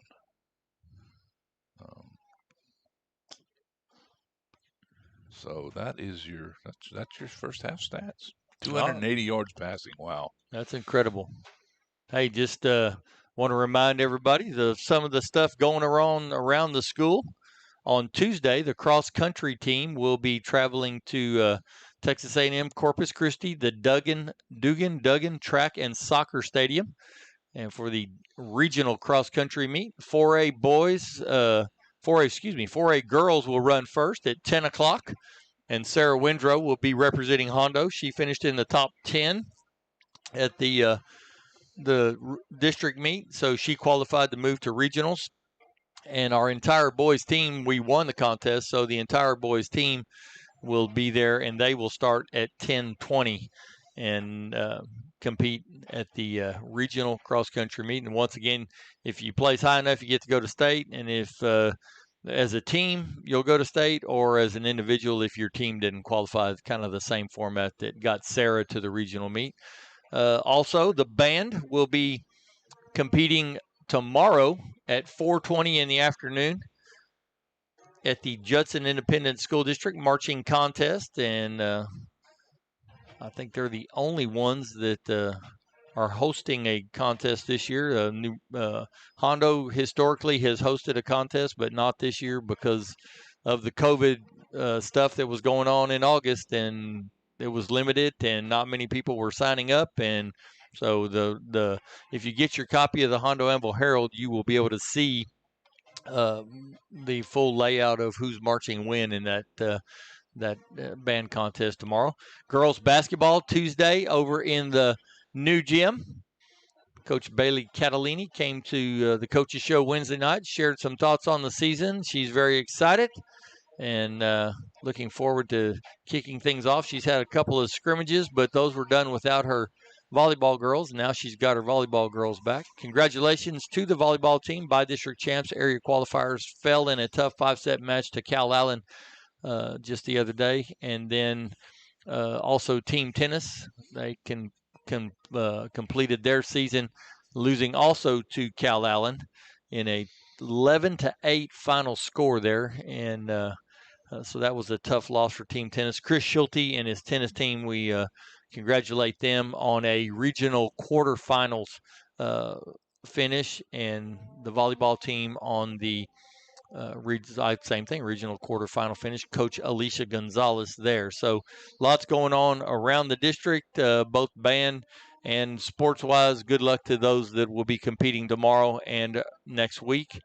and we hope to bring good news next week as we head into the playoffs. And we think it's going to be Ingleside will be our first first game in the playoffs.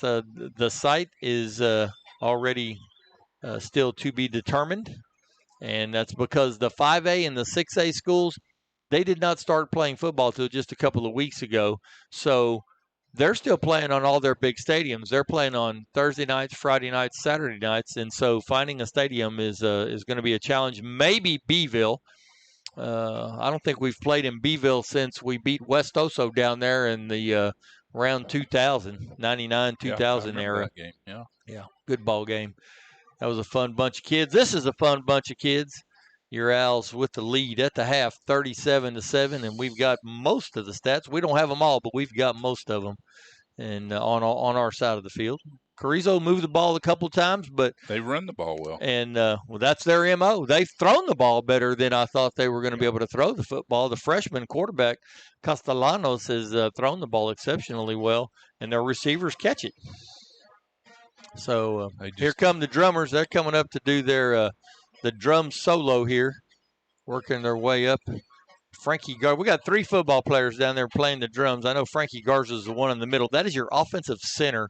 And his team captain. And one of the captains of the Owls. They pull those pads off, those helmets off, and then they play the drums during they got a couple of trumpet players, and, so then they re-put the pads and helmets back on, and good stuff. That's what living in a small town in Texas is good for. Kids can be involved in a wide variety of things. You go to a big school and they'll tell you pick your activity.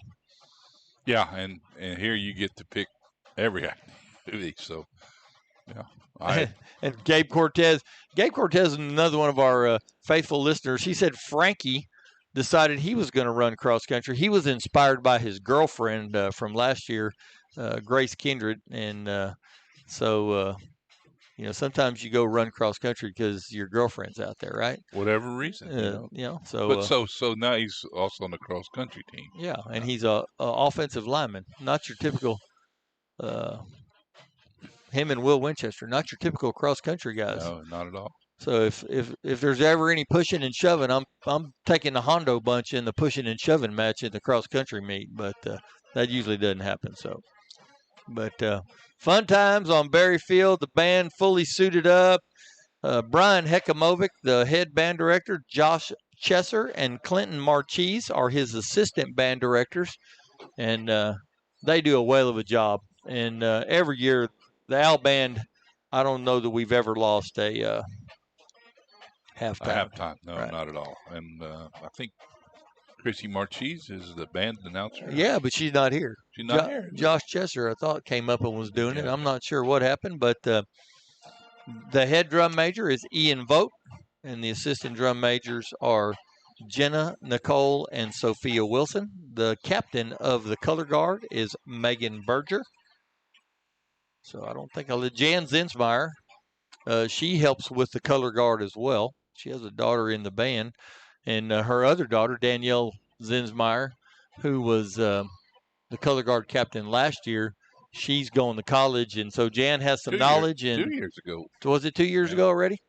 I guess you're right. And then Jan has the knowledge, and actually she's pretty good at videoing and sending it to Danielle. And then Danielle will tell her how to correct it, and then she'll coach them up. So it works. We have some halftime scores. Shoot them at me, brother. Divine 14, Crystal City 0. That's a second quarter score. My understanding is that game was they're playing. I heard that Crystal City was going to forfeit. So maybe they didn't forfeit. Yeah. 14-0. You've got it up on, you're looking over at Max, aren't you? Yeah. Ingleside 20, West Oso 7. That's a second quarter score. That's a potential playoff opponent for the Hondo Owls. Randolph 7, Poteet 7. Nueces Canyon 22, Medina 6. Sabinal 16-12 over La Pryor, halftime score. Got that. Bruni over Charlotte. Charlotte was riding a wave until they ran into the D'Hennis Cowboys last week, and the D'Hennis Cowboys just pretty much handed it to them, and Charlotte may be struggling to recover from that. Samuel Clemens really laying it on South San Bobcats. Other games closer. Mason 35-0 over Brackett. Brackett's having a rough year. And Oasis Canyon 6-man football. I think you just gave them that one. Poth 15-12 over Natalia. Poth ranked number 3 in the state. Natalia giving them a battle just down the road here on the corner of Medina County. Kerrville and Floresville. Floresville with the advantage there. 28-21. That's a track meet for a halftime score. The champion Chargers in the Alamo Heights Mules. Champion went to the semifinals last year. 14-10. They've got the advantage. Seguin wins 1-0 on a forfeit. Harlandale forced a forfeit, probably COVID. Lavernia's leading Pleasanton 14-0. That's Comfort is just laying it to Luling, but so has everybody else, I guess. Uvalde with a lead over Somerset, 16-7. Pearsall 7-3 with the advantage over Bandera. And those two schools are playing for a playoff berth, believe it or not. For the number 4 spot. Yes. Crystal City is out, my understanding. Well, if they are playing tonight, well, they would have to beat Divine. So Riley Taylor and Tara Taylor are tuned.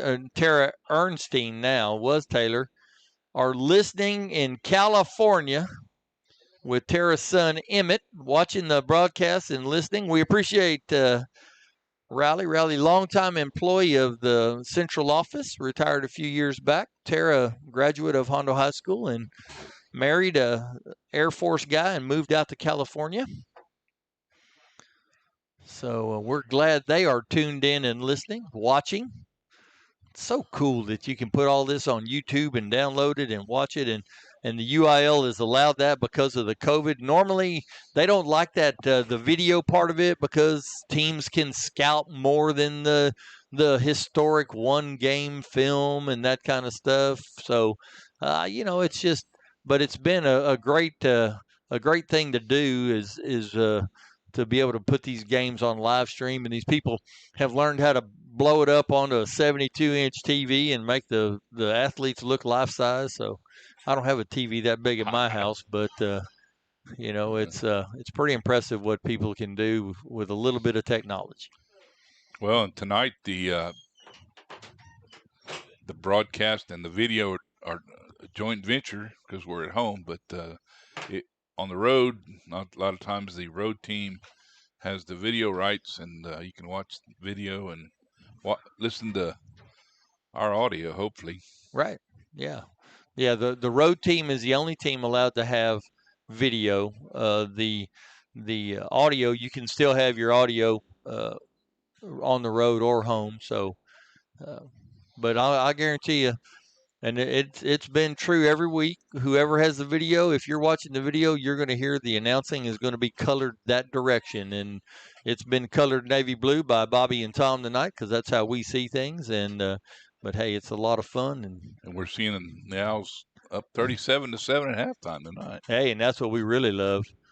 They scored on their first possession, and once we've Coach Dustin Templin made a quick adjustment, and he's not letting that happen anymore, is he?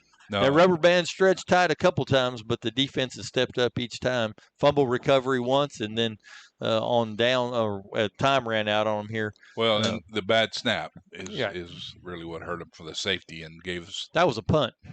They were going to punt the ball. Yeah, you're right. That's right. They fumbled the ball over there that one time, and then where they had drove way down the field, and then they ran out of time their last possession. But we do have to kick off to them to start the second half. So, they're going to get the ball coming out. Our defense needs to come out fired up and ready to play. Yeah, we've been real blessed to come out and have big first halves against everybody this year, really. Even the game against Comfort that we lost, we came out and had a big first half, and tonight the Owls came out and got the opening first drive touchdown.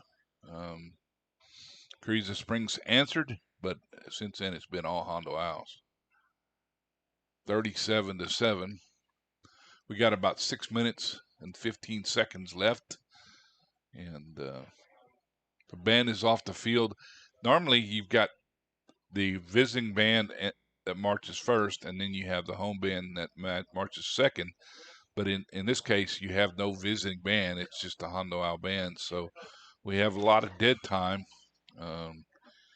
So we do have some updates. Divine 28, Crystal City 0, Ingleside 26, Westover 7, Randolph 7, Poteet 7. That's a Poteet team that has been having a really good season.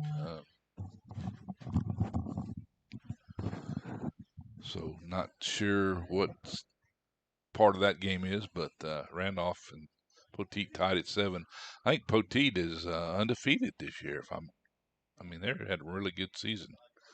Michael Newman said he saw where Carrizo is also streaming the game video, so maybe they're breaking a rule over there. Well, I think I see their stream right there at just outside the little mini deer blind we have over there for them. I kind of take the opinion if one team does it, why can't the other? What difference does it make? Well, don't ever try to implement logic and COVID, or don't put those two in the same sentence, because they just don't belong together. Yeah. I can promise you that. There is no logic with COVID. It's kind of like my favorite of the logic.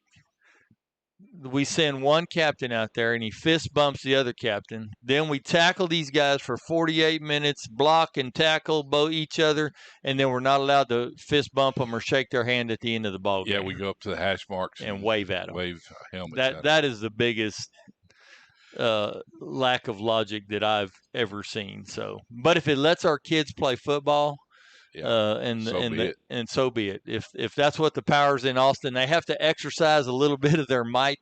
If that's what they want to exercise, then as long as we get to play football.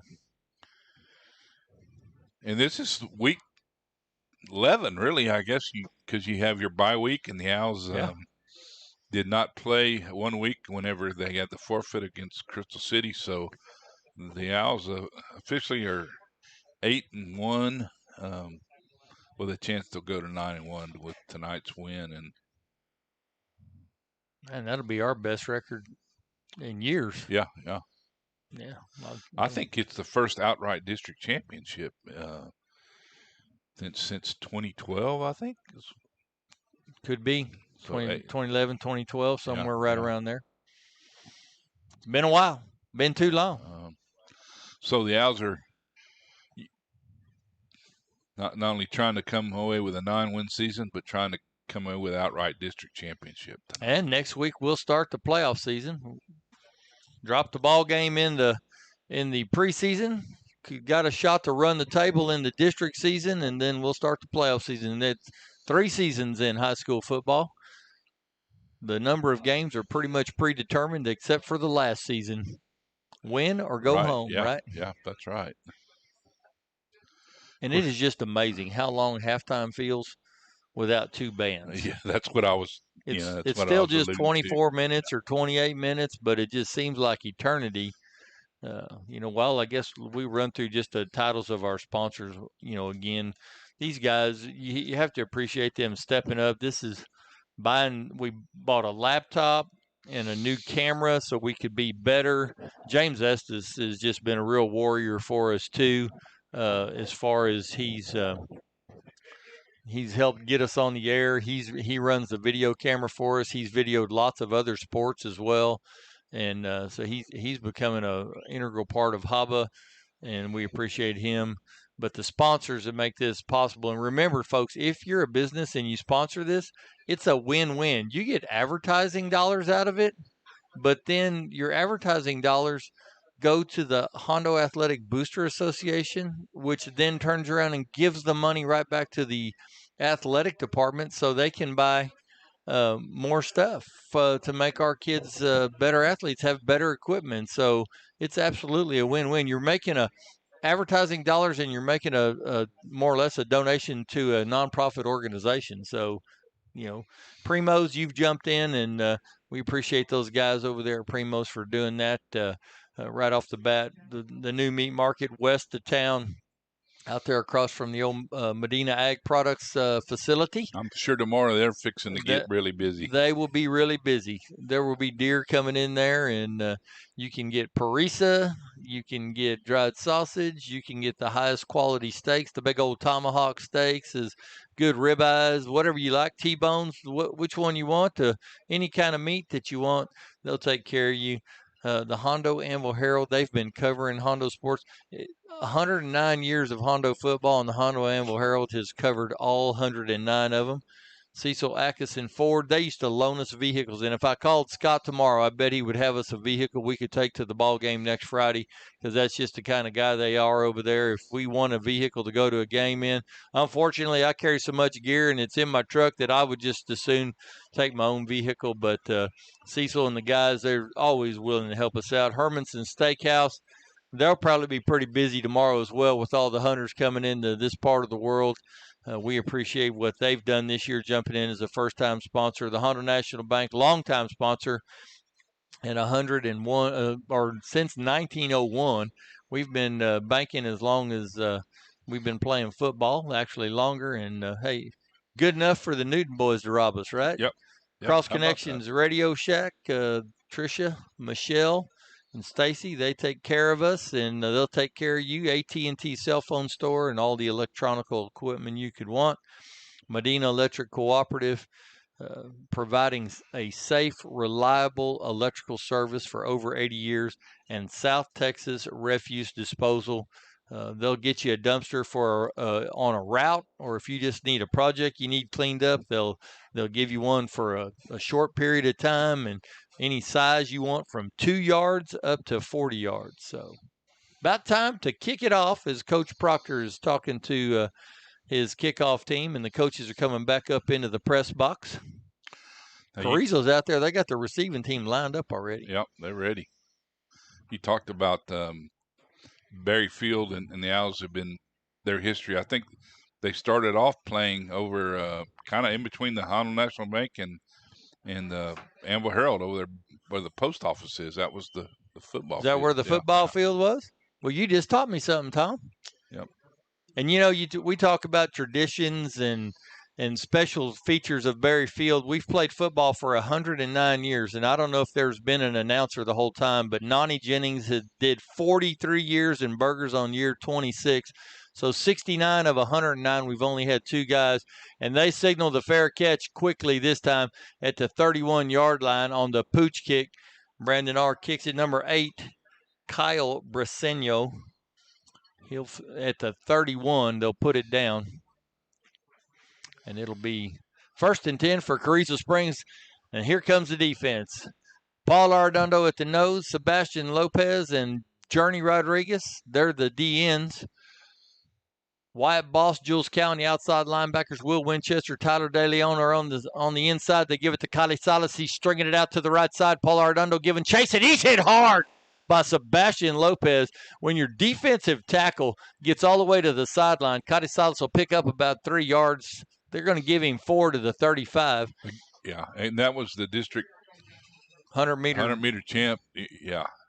All right, the cornerbacks are Aaron Ledesma and Adam Rios. The safeties are Anthony Gadea and Shelton Ludke. 2nd down and 6. Castellanos throws out in the flat. There it is, Aaron Ledesma. I'm telling you, Aaron he's just getting his feet wet again, and they keep throwing that pass in the flat. And I said, sooner or later, one of these Owls is going to step in front of that one. That one was a little bit high. If it would have been a little lower, Aaron would have had 6 on that one right there. He had it timed right, and he is coming after the football and not the receiver. Tightened up just a little bit on their coverage. Now, 3rd down and 6. Carrizo's on their own 35-yard line. They go trips to the left, and they're going to roll left, look to throw the football out in the flat, and it's a heavy pressure. Journey Rodriguez, Jules Cowan, Tyler De Leon, Sebastian Lopez, all 4 of those guys in the backfield. And just like that, it's my favorite dance. 1, 2, 3, kick. Carrizo Springs. That we'll call that the Carrizo Waltz for the rest of the night. Yeah. Well, and that time, just the pressure, he just threw the ball away. He had no choice. Yeah. They were all over him, up in his face, and the receivers were covered enough that, it would have taken a perfect pass, and you're not going to get it when you're running for your life. Snap is back, and the punt is off. It's a high wobbler. Aaron is going to signal a fair catch, and he fields it at the 39-yard line. It'll be 1st and 10 for Hondo. Tom, the magic rule of 65, we're inside that 65 yards. Yes, we are. 61-yard field. It'll be a 61-yard field for the Owls. So 3 and out defensively, and then you put your number 1-0 out there and let them go to work. Frankie Garza will be the center. I'm going to set that old line for you as they come from the sideline to the line of scrimmage. Philip Cuellar's going to one guard. Gabe Guajardo's going to the other one. W. Barrios is playing the right tackle, and Julio Obregon playing the left tackle. That's how we started the ball game. We rotated some other guys in there, and that's nice when you have the luxury of doing that. It's student body to the right. Dickens just following the big blue uniforms. He'll pick up yardage out to the 45. That's a 6-yard gain. And I think his shoe was coming off, and that's one reason he didn't duck his shoulder and just go right into the guy. I wondered why he just kind of eased himself out of bounds, but then he immediately bent down and put his shoe back on. Yeah, so. You got to tighten those shoes up a little tighter, Trey. All right, 2nd down and 4 for the Owls. Brandon Garcia, the quarterback. Carson Winchester, Trey Dickens in the backfield. He pulls it out, throws it out in the flat to Winchester, and Carson will get back to the line of scrimmage. And that play took a little bit of time to develop, and the defensive back, number 2, he did a good job. R.J. Hernandez for Carrizo coming up and making the play. 3rd and 4. Well, that's all right, because what that does is set up a pass down the field. Well, eventually, yeah, because you look to Winchester over there in the flat, and that guy breaks up again, and it leaves somebody else open. Yeah. Wide twins out to the right. They're so far out this time, and they're going to give on to Dickens on a counter back to the left side. He sidesteps a couple of guys and then pushes one out of the way, and he's going to cross the 50 to the 45. That's an exact 10-yard gain from 145 to the other. Actually, they mark him on the 44. Give him 11, Tom. We will give him 11. Here we go. 1st and 10, our first possession of the second half after Carrizo did the Carrizo waltz. 1-2-3 kick. Let's see what the Owls can do. Fake the reverse. They gave Dickens with the football. I'm looking in the backfield, and he's rumbling down the field to the 15-yard line where he's tripped up, and they'll mark him at the 14. 30 yards. 30 yards. We'll take that all night. A little triggery.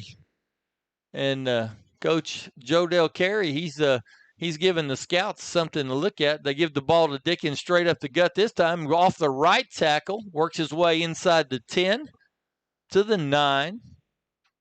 So from the 14 to the 9, that's a 5-yard shot. Got a feeling we're going to see everybody on the sideline get into this ball game. Well, last week we saw the second team offense put some points on the board. So. Yep. Brandon, he's got Carson and Trey both to the right. He gives to Trey following Carson. This lumbers down to about the 6-yard line. It'll be methodical now. Carrizo's got a lot of good-sized young men. Some of them wearing single digits playing linebackers. They better watch out. They may add a digit to that next year and make them play linemen. And they called a sideline infraction on the Owls. The first one's just a warning. I thought I saw a flag. Well, they throw the flag, but they don't actually flag you the first time. They don't penalize you. Yeah.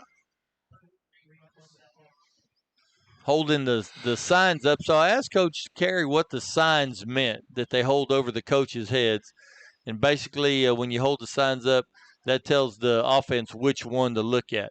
Fakes to the right, and then Brandon Garcia on the keeper in the end zone. He had Trey Dickens open, but he also had an open field, and the senior quarterback said, I'm just going to run this one in here. Nice little look to the right, and he's done this all year. He looks to the right real quick. Everybody has to take a step that direction. Then he peels back and goes the opposite direction. Trey had released into the flat, would have been open for a pass and might have scored on that. Or Brandon just saw he could get it in the end zone. So the Owls, with their opening possession of the half, drive the field and put it in the pay dirt, and we're pending the extra point. And the snap is back, the hold is down. And Caden English, if there's an award for holds, he does a really good job of getting that ball and getting it on the tee. He's smooth back there. That's going to be our quarterback next year, and I think that's one of the reasons they took him off of the defensive side of the ball this year. They want him over there schooling on the sideline, learning these plays, understanding what's going on, and concentrating on the offensive side of the ball. Yeah, he played one of the cornerbacks positions for good 7-8 games into the season. Had an ankle, twisted an ankle, and was a little gimpy. But that was at the Comfort game, and we were off the next week. Made a beautiful one-handed interception the week we played, I think, Luling, right on our side. We were on the home side of the field, and it was right in front of us. So beautiful one-handed interception. Well, that drive, I was going to make a prediction that we'd score in 5 plays, but it took us 7 plays to go 61 yards. Well, there you go. I was 2 plays off. 7 times 9 is 63, so we still almost averaged almost 9 yards a carry. Yes. All right, Brandon R., what did Coach George Proctor tell you to do this time? Coming up to the ball kind of easy. Now he speeds it up, and he's going to do – he pooches it. Number 8 takes it this time. He says, I'll run with it. Oh, he got past the first couple of guys, and then he's going to be brought down. Little extra, but what happened was the guys that were what appeared to be extra, they were just going over top of the pile as he came down. So it'll be Carrizo's ball out at the 41-yard line. Journey Rodriguez missed him as he went. He was the first owl to get down close to him, and I thought, Journey's going to blow him up, but Journey missed him. So what are you supposed to do when you get close to the guy on the kickoff return, Tom? You're supposed to break down to make a tackle, because when you run, keep running, they can make a little move and fake you out. They give the ball number 34. Journey is the first one to grab him. And Paul Arredondo got waylaid. Some people hollered, hey, but hey, that's part of it. Paul looked at the sideline. He clapped his hands. He said, hey, we're playing football out here, and every now and then somebody's going to hit you and you're not ready for it. They pick up 3 yards out to the 44-yard line. 7 minutes and 45 seconds left in the third quarter. Al scoring on their first possession. They fake. Now they're going to try to throw the ball. Heavy pressure. That's Journey. Oh, that did not get to the line of scrimmage. That is going to be grounding. And that time, either way, you either get sacked or you throw it, and they're going to call grounding on you. He was still in the tackle box and they're going to call the illegal grounding, and that's a loss of down, because essentially what they say is you are down right there on the spot. So that's one of those penalties that can be bigger than 15 yards, because wherever you threw it from, the play is dead right there, and you lose the down. So it's a weird penalty, because normally you get the down over on a penalty, but not on intentional grounding. So that's going to bring up third down, and Tom, they got a long way to go. 22 yards to go. As Castellanos looks right the whole time. Look, now he just goes deep across the middle of the field. And if one guy was going to jump for it, and he thought, no, that's over my head. So he decided not to jump. And the other guys that were deep come running up. And the quarterback threw the ball exactly 23 yards, but there was just nobody there from Carrizo Springs to catch it. Owls with a stop and a big play by Journey Rodriguez from his DN position. That was another Carrizo Springs waltz. Yeah, a 1-2-3 kick. That's what we want to do here in the second half. All right, Aaron Ledesma, the dangerous Aaron Ledesma, deep to receive. Little gentle pressure on the punter. Ledesma signals the fair catch again. There's 4 or 5 white uniforms bearing down on him, and this kid's concentration is straight on that football, and he fields it at the 49-yard line. And week in and week out, field position, length of the field, and we have shortened the field tonight, Tom. We're playing 61 yards our first possession, 51 yards this time. I think 61 yards in the ballgame is about as far as we've had to go. That's what you like to see. Here come the Owls. Starting unit out there. 3 receivers this way. Brandon R. Garcia, Wade Caden, and Caden Lentz. They take, toss sweep to Dickens coming to the right, and he says, oh, traffic is tough, and he's going to lose 5 yards this time. Number 15, that's a pretty good little football player. He knows how to get upfield. Sergio Sonora. He's made several plays tonight. Quick, playing like a strong safety, I would say. So let's see what the Owls do here on 2nd down and 15. Ball back at the 44-yard line. 44-7, we have the lead. When the Owls did have a long field, they went 77 yards on 1st down. So. That's right. Throw out in the flat to Wade Caden, his first catch of the night. And that's a young man who's really come into his own this season as a varsity football player. Junior, he's about 6'2", 6'3", big old tall drink of water, starting to fill out a little bit, catches the ball well, and he's always good for a few yards after the catch.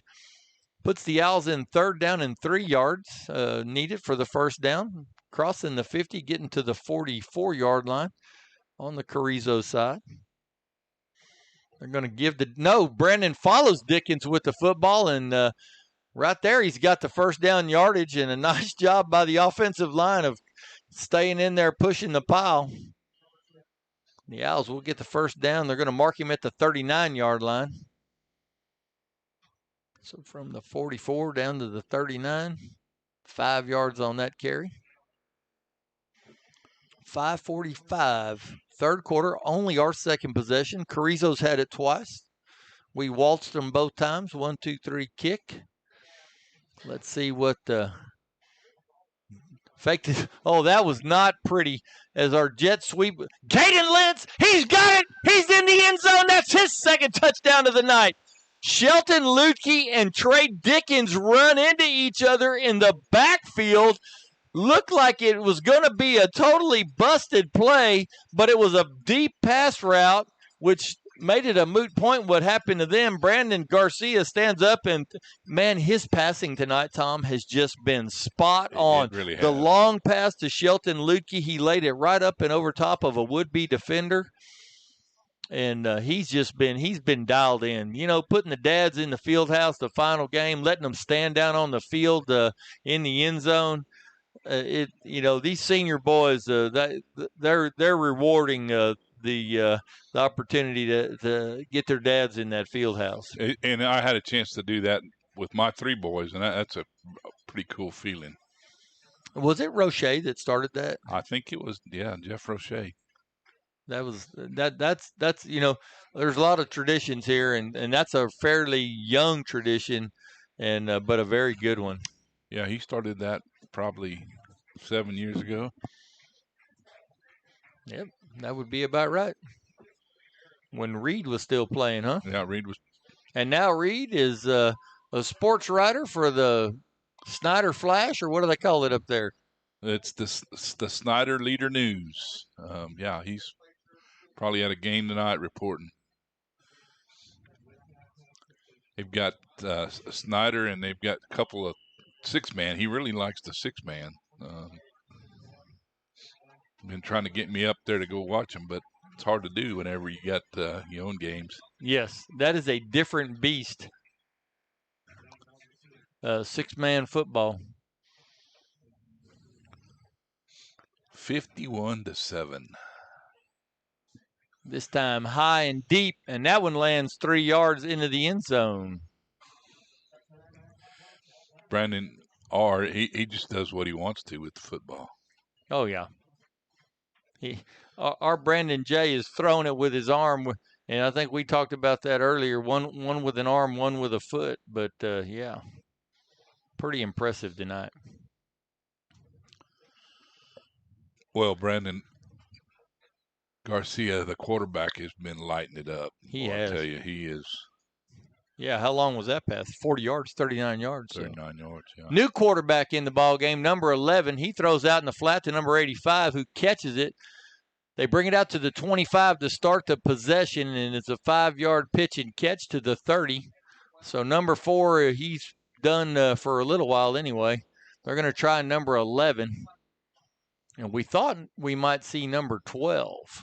So this maybe, I'm not sure if this is more of a runner or a passer. He looks like more of a passer as he threw a dart.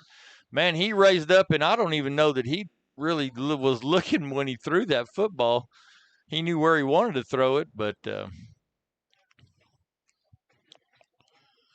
we'll see what happens. He just kind of threw it where his man was supposed to be, and he's lucky that one didn't.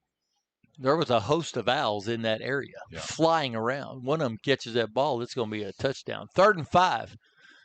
Rolling to his right this time. So, baby, meet Paul Arredondo. And was the ball out or was he down? What are y'all going to call this time? As the Owls come up with the football, J.J. Ramon got an owl. I think that's Paul Arredondo having a little. He hit the guy so hard he might have knocked the wind out of himself. He's trying to lift himself up. So that's a good sign. So let's just. Sheldon will go to work on him down there. But the rest of the Owls come over. It'll bring up 4th down and 15 on a 10-yard loss.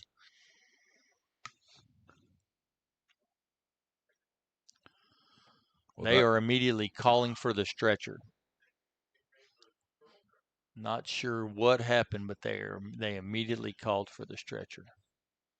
Coach Joe Del Carey, the ambulance is in that corner over there, and he wasted no time getting up, and they are bringing the gurney out. So what started as an unbelievably fun football game is taking a turn on a big play, and the young man that made the play is going to be treated by the EMTs as they come to the field. Trying to push himself up. So I'm not even going to speculate, Tom. Sheldon White's working on him down there, and they are unstrapping the gurney. One of the EMTs, Michael Haney, the head EMT in Hondo, is looking at him. The Carrizo trainer is out there with Sheldon as well, and they're talking to him. He's coherent, making a decision on what they want to do. Well, there's 4 minutes and 16 seconds left in the third quarter. The Owls up 51-7, but we've kind of taken a somber note. He can move his arms. He's moved his arms since, like you said, he was actually doing like some push-up type activity.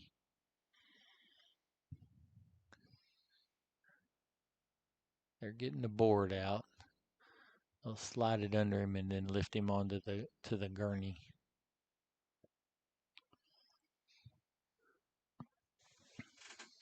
A senior and a young man that makes big play after big play in every ball game we've seen him in.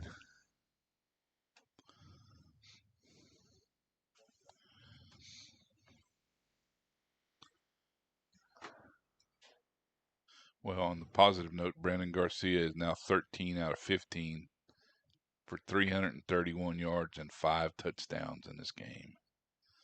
I don't know of any other Hondo Owl quarterback that's thrown for 5 touchdowns in a game. Very impressive.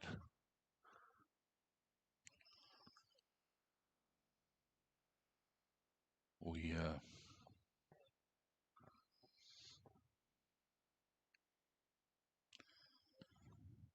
having an accident on the field and injured player. Yeah, injured player. We're waiting to Hondo Owl.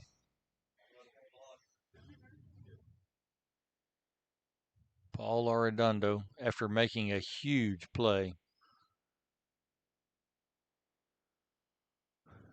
he didn't get up, and the coaches went to check on him quickly, and Sheldon White, the trainer, and Joe Del Carey, and I think George Proctor may be the other one that went out there, and Coach Carey immediately asked for the ambulance crew to come, and they're working on him.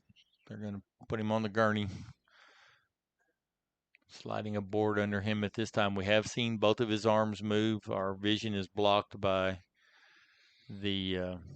all the staff working on him as far as his legs. Now they're taking the backboard away to the other side of the gurney. So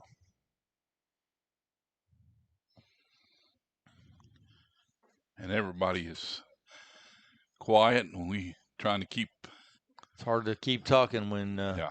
when you know there's somebody injured down there, and that's when it's nice if you have pre-recorded commercials and you can just hit play on the commercials and let the people hear the commercials. And he is such a tough young man. He is trying desperately to. He does not want to leave that field on that backboard, and they help pull him up, and he sits onto the gurney. So that's a promising sight right there.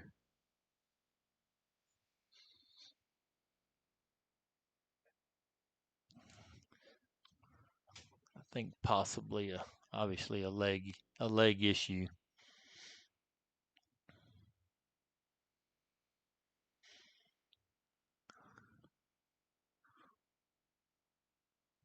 We do have a really solid EMS program, community EMS here in Hondo, and Michael Haney runs that. His wife is actually working with him right now. I noticed Becky down there on the field with him, and they've already brought another ambulance. And what they're going to do is they're going to leave the original ambulance parked there. They brought their gurney out of their ambulance over to it, and they will load him on the ambulance that's already in the parking lot. And they did pull him up, and He's a sitting up. huge round of applause. He's in a sitting position. Carrizo coaches coming over to wish him well, and He raises his fist. you bet. You can see the fist pump. We've got the camera turned away from it on the Block H, but Paul Arredondo with the fist pump as he leaves the field on the gurney, and our wishes go to him. That's your all-district nose tackle and a kid that has made big plays in every football game. Tom, you talked about it before this game was over. He was going to make a big play, and he made a huge play right there. But coming to the ground, something happened, and as he was sacking the quarterback for about a 10-yard loss, and we don't know what happened. It was a leg issue, is all we do know, Yeah. and so it was very difficult to see because he was pointed toward the Carrizo side, and of course the staff was blocking the view. So 4th down and 15 for Carrizo. They're going to be forced to punt. Number 10 calls for it. A good snap. They've had one bad snap in this ball game, and he just shanked that one because the Owls were coming heavy, and that's going to go out of bounds at the 30-yard line.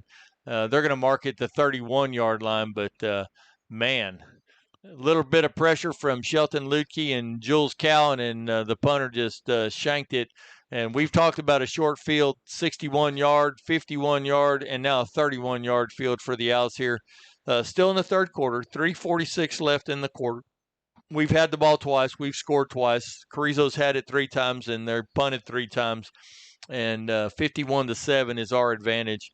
And I would imagine this may be our last possession for most of a lot of the starters, Brandon Garcia, and we may just see some things move around. And Dickens gets the ball up the middle, and the big senior, he's smelling pay dirt, lowers the boom on a young man down at the 10-yard line. He'll pick up yardage. They're going to mark him at the 11, so they'll have to move the down box and the chains. It'll be 1st and 10 from the 11-yard line. Trey Dickens, he's had a big night, a 77-yard reception for a touchdown, a screen pass, as well as a couple of good runs. They give it to Dickens again, and he's cutting off a Carson Winchester, cuts back, and he's in the end zone, but they're going to throw a flag. We'll have to see what the flag's all about. Probably a hold. That's kind of that vicinity where that flag flew in there. It is a hold against Hondo, so they'll mark it off from the 11 back to the 21. We'll get a do-over on the down. And not many penalties in this ball game for the Owls. Yeah, I went back and looked at our play, and it definitely recorded the personal foul by the Owls in the first half, but it didn't show it up in the overall stats. So. Well, I'll be darned. All right, here we go. 1st and 20 from the 21. Take. give to Dickens. They basically ran the same play again, and he's only going to pick up a few yards. He'll get inside the 20 to the 19. Boy, that injury to Arredondo just really sucked a lot of energy out of the stadium tonight it really now. did, yeah. And he was fist pumping, folks. He's coherent and let you know that he's all right in many sense of the word, but obviously still very scary as they go up and over the top. And that time, Brandon Garcia running to his left just couldn't get squared around enough to get the ball to Lukey, who was open. Had the defender beat right at the edge of the goal line. That was one of the first passes by Brandon Garcia that wasn't on the mark. It was close, but it was just a little off. Hard to throw when you're running left and throwing. Yeah. Just not a real natural. Hardest throw for a quarterback to make. So. Third down and 19. Yeah, and the Owls can get a first down and still not find the end zone. Got a long way to go to get the first down. We're going to be – Shelton Lukey at the 5. He's looking for that. He's going to be very near the first down. Yeah. Very near. They're going to mark it. And I just don't understand that. Yeah. I just do not understand. That's close enough to the first down that you might have wanted to measure it, and then they're tossed. Now they put it at the 2. The guy marks it at the 1. Then by the time he gets back to the sideline, he's moved to the 2, so it's 4th and 1. And Garcia calls for it, gives it to Dickens, and he gets 2. He needed 1 for the first down. He'll just take 2 and get the touchdown. Yeah. I thought we were on the verge of kicking a field goal from about the 20-yard line at 37-yard field goal, but we complete the pass to Lukey, yeah, and turned backwards and fought hard to get to the goal line or the 1-yard line to get the first down. Came up a little short, but Trey Dickens does the rest. Tyler snaps it. Caden holds it.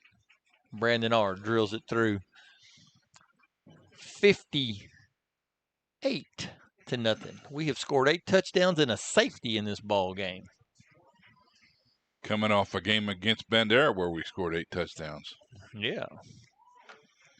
And I would imagine with 36 seconds left in the third quarter, we'll start seeing some substitutes work their way into the game. Both sides of the ball, you can tell Carrizo is kind of out of gas. They've got 30 kids on their roster, and they just they don't have a lot of kids, so they've been playing both sides of the ball. And they put up a good fight to start the ball game, but once that initial energy wore off, it's been all Hondo.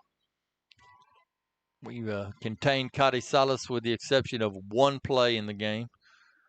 How far was that run? That was 56 yards. 56 yards.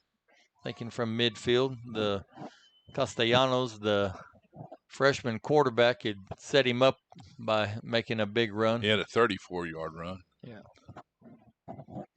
All right, Brandon R. tees it up, and they just going to let him kick it out of the end zone, or what's the thought process now as he comes up to the ball and he's got his go deep approach, high end over end. They're going to have to field this one at the 5. It's number 8 with the football, 15.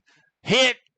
Journey Rodriguez drops him. I think Greg Guerra was the first one to hit him, and Journey popped him. And Leland Rodriguez also in on that tackle. He is our freshman. Wears number 85, and he's going to be fun for the next 4 years. He'll do some running back for us. He can play some linebacker. And if you're a baseball fan, I heard you might want to make your way over to the baseball field because the young man sits behind the plate as good as about anybody you'll find. Leland Rodriguez, a freshman. All right. All right. That was the end of the quarter, Tom. And the Owls with a 58-7 advantage. And Carrizo with the football on their own 19-yard line. When you kick it that high, it just has, so what do these kids run a 40-yard dash in? 5.2, 5.6. Say 5 seconds. And so they go from the 40, and by the time that ball's in the air for 4 seconds, so they've run about 30 yards down the field by the time the kid catches the ball, and we're at full speed, and they got to start running. So that's why we're getting him down there around the 20. and you kick that thing, and he could have fair caught that and got it at the 25. Yeah. That's another one of those rules, protective rules. Number 11 back in the game. He's looking to his left, going deep down the side, trying to go up over top of Aaron Ledesma. Go ahead, pick on my main man.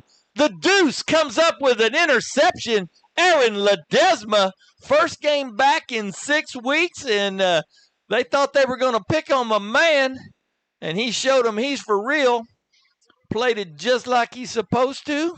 He was a coach on the sideline for the last 6 weeks, working with Anthony Gadea and Adam Rios, and when they were going in playing cornerback, just telling them, be sure you do this, be sure you do that.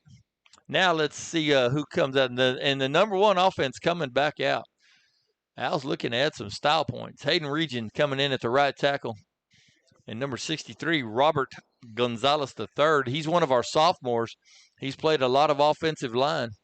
We've got about 7 guys that are doing a good job of rotating in there. Dickens with the football, and he's going to pick up big yardage. We start at the 44. He crosses. They're going to mark him right on top of the 50. So give him 6 on that one, Tom. We will give him 6 yards. I thought he had crossed it, but the officials. Now we're checking Brandon Andreas in. Big round of hey, that's a class move by Joe Del Carey right there. He put the starters out there, and they ran that first play. Then he starts subbing players in. Anthony Gadea goes in for Caden Lentz. Brandon Andreas goes in for Carson Winchester. No, he doesn't. He goes in for Dickens, actually. Greg Guerra's in for Winchester. Caden English is in the backfield. They're going to give the ball to Andreas, who had a big 29, 30-yard run last week where a guy just bounced off of him. Yeah, Brandon Andreas, he's a big load. He likes to carry the ball. He's in good shape. He's really been a special team stud all season. And they've sent the starters out there so they could pull them out of the field of play and let the people clap for them a little bit. That's pretty cool. Yeah, you see them do that at the college and the pro level.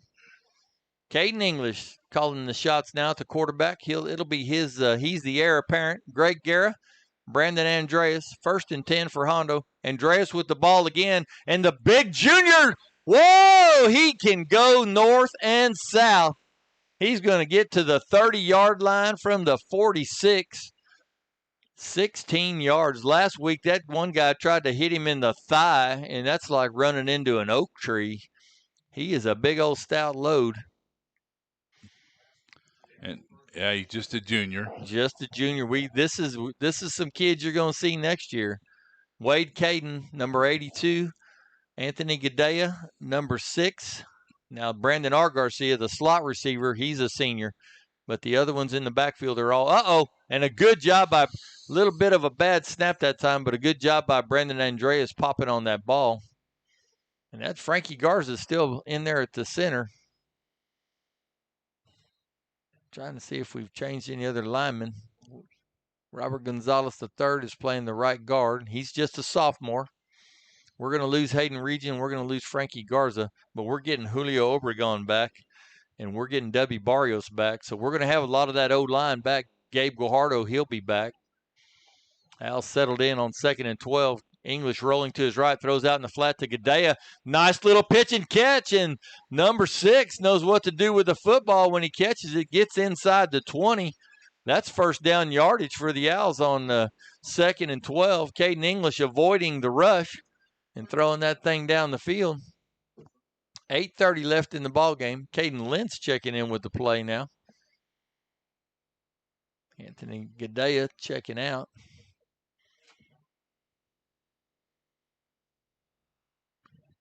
They're all looking to the sideline. You know, they don't check wristbands, though. They know what the play is, and they don't have to look down at their wristband. It's signaled. They give it to Andreas, and the big junior is going to work his way to the 15-yard line. 3-yard gain on that play. They had it marked at the 18.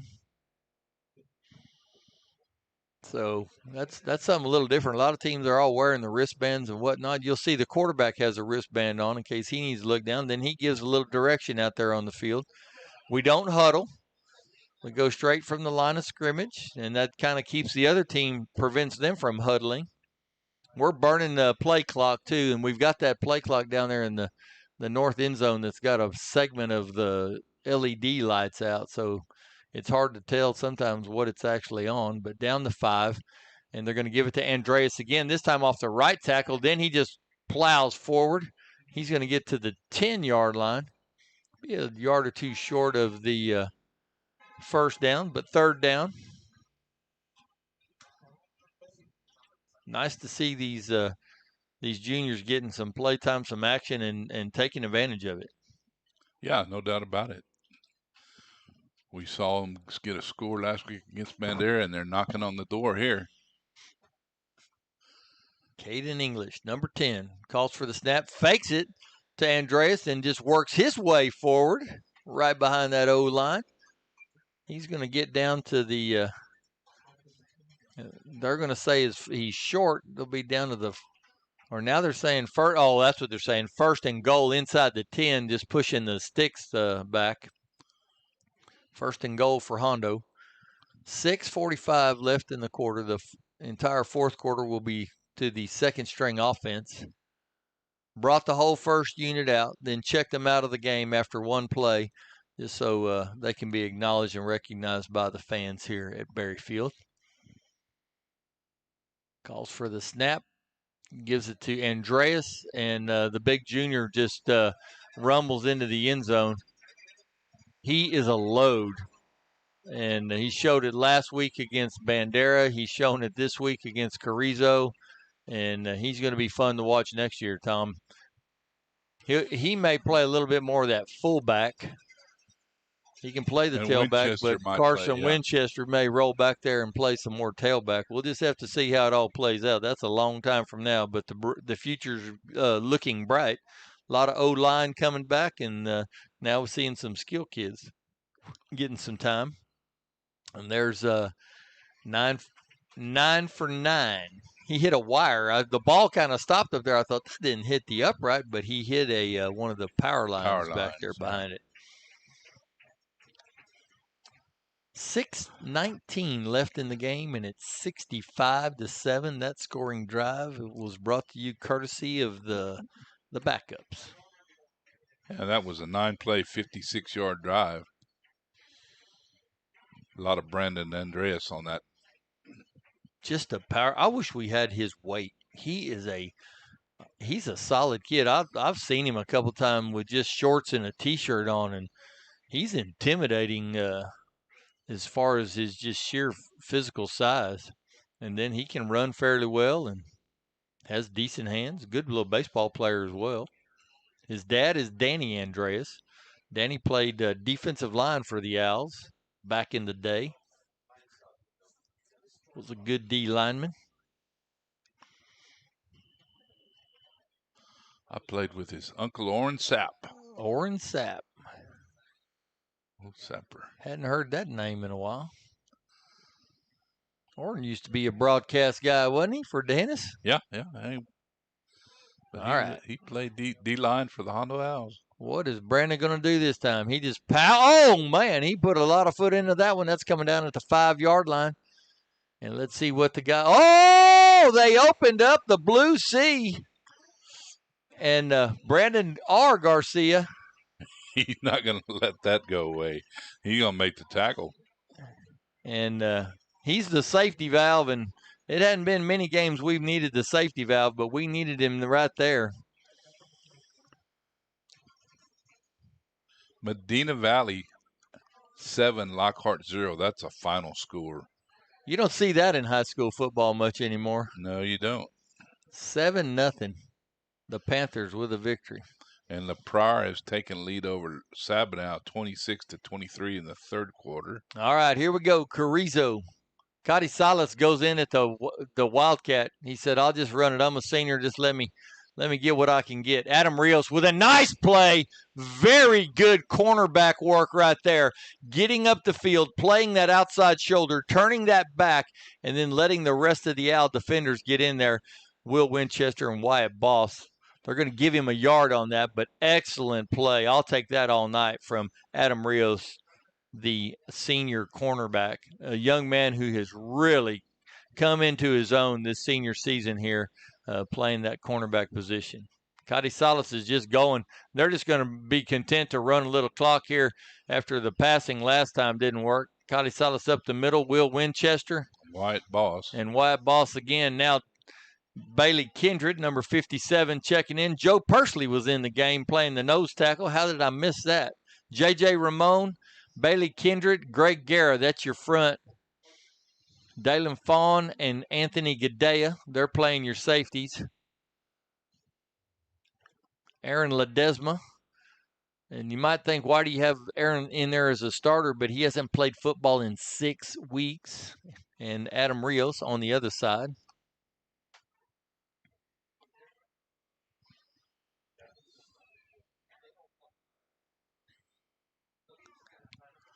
Oh, and they try to throw the ball.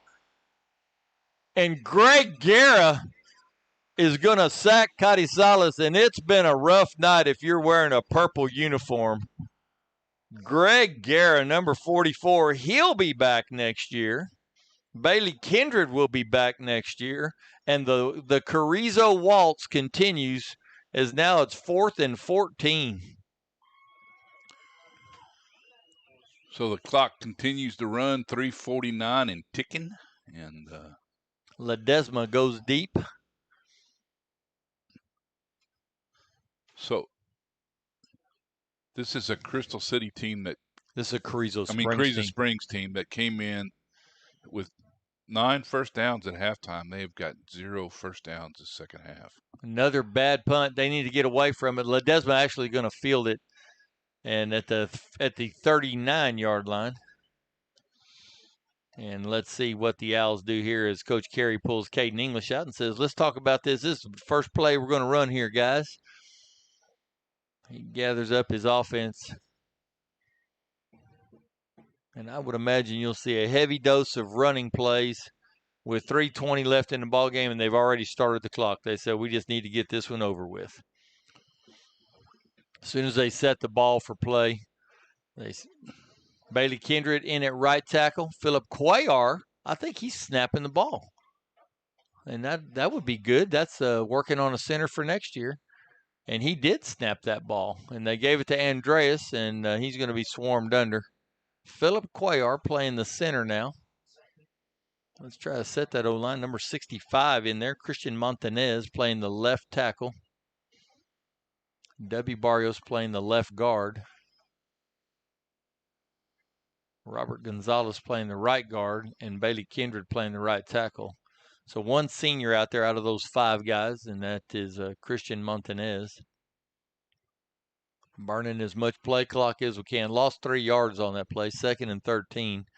And the Owls step up and into position.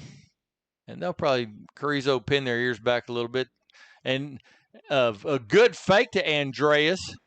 And English is going to pick up the first down, crossing the 50. Great fake as they go after. Oh, there's going to be a penalty on the play. And that's going to come back. They're going to call a hold, I think. I missed he flashed one signal up already. They'll usually do another one. Referee actually threw the flag from the 39-yard line. They're going to mark off 10. So back to the 29-yard line, and they wind the clock. I missed it. It had to be a hold. Yeah, I think it was. Illegal block in the back. I just heard Jeff Berger say it. Now they say hold. Holding. Yeah, holding was the call. So the Owls will burn as much clock as possible inside of 2 minutes. 1:45 left in the game.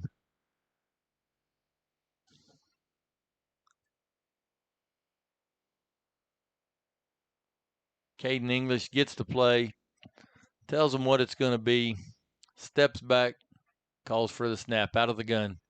Gives it to Andreas off the left side. They're trying to rip it and strip it. Carrizo obviously will not use any timeouts, which they don't, it's not a close ball game. It's not going to make a difference. We just need to get it over with. You're undisputed, undefeated district champs, the Hondo Owls. Yeah, and convincingly. convincingly. Every game, really, other than the Divine game. Well, I was pretty convinced Well, yeah, in that was, the last 3/4 of the Divine game. Yeah. Yeah.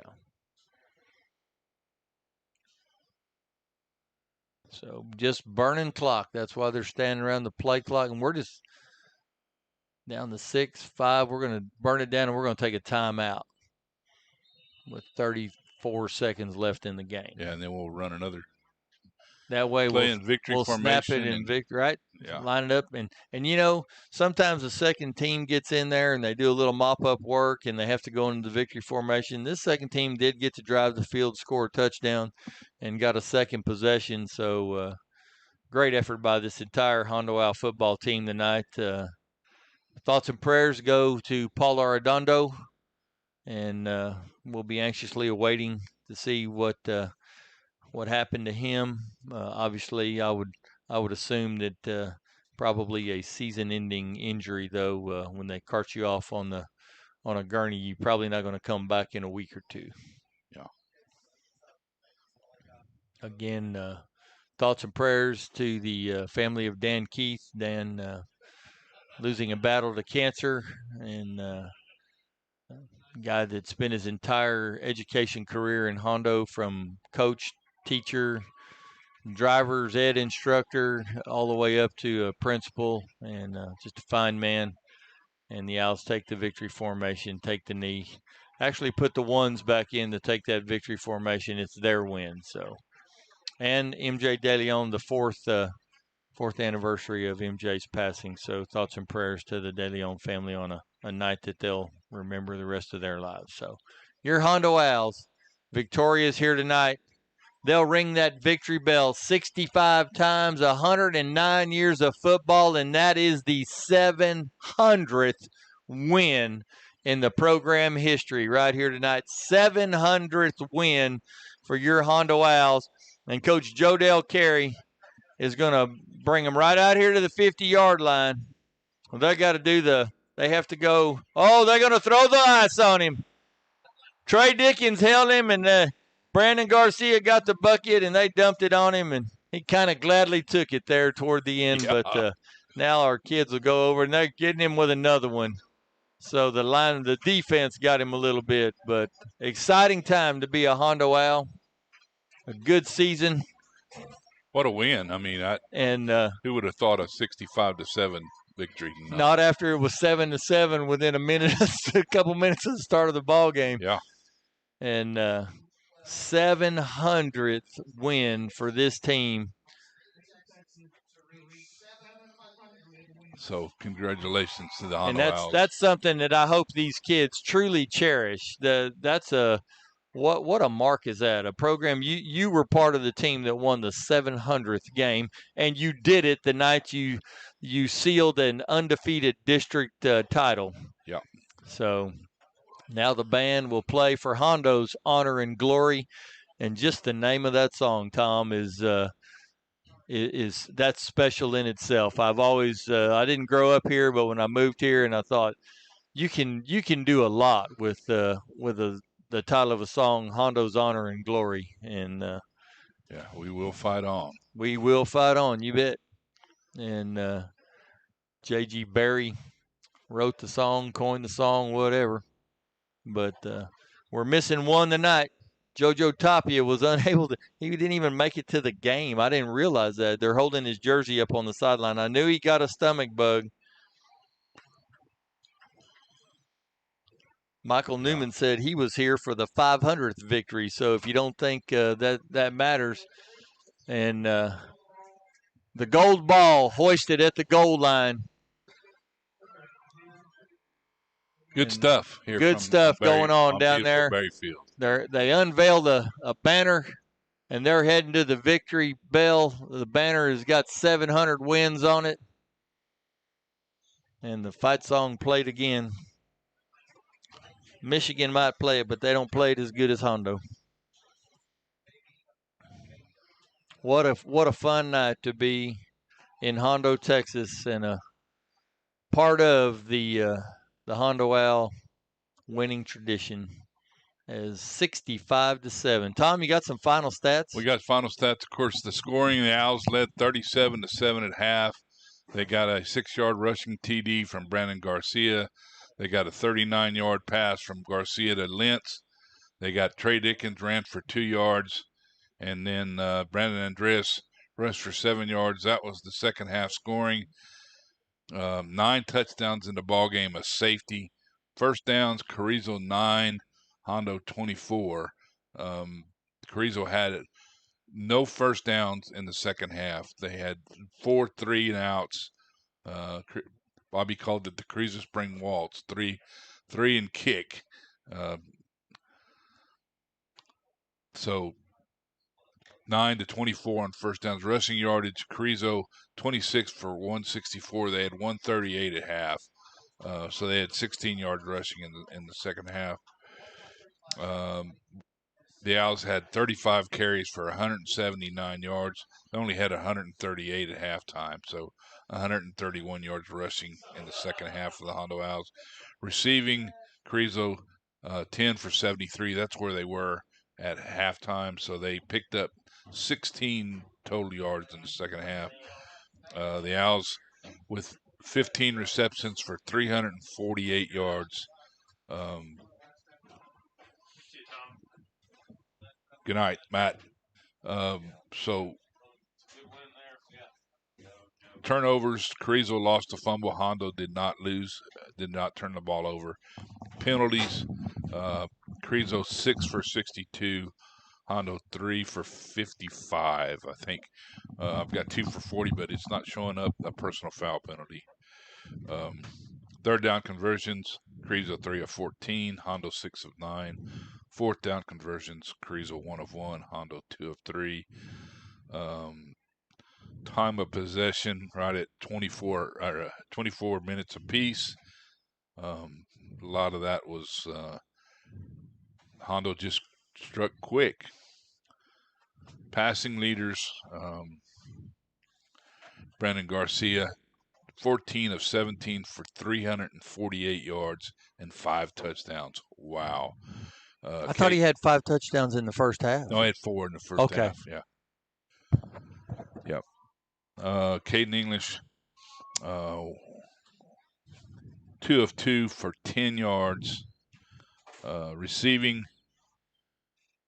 Sheldon Ludke 5 for 98. Carson Winchester 5 for 93 and 2 touchdowns.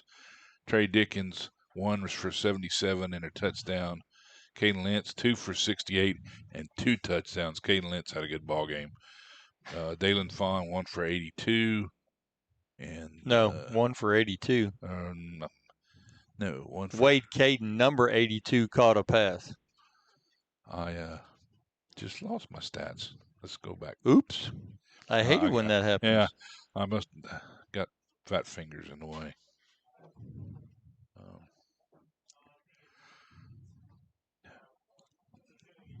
Yes. Wade Caden 1 reception for 12 yards. Yes. And because I don't think Dalen Fawn caught a pass. No. And Anthony Gadea 1 reception for 10. Let's see, rushing the football. Trey Dickens, 13 carries for 110 yards and 1 touchdown. Brandon Andres, 8 carries for 47 yards and a touchdown. Brandon Garcia, 11 carries for 11 yards and 2 touchdowns. Carson Winchester, 1 for 4. And Caden English, 1 carry for 3 yards. That is your stats.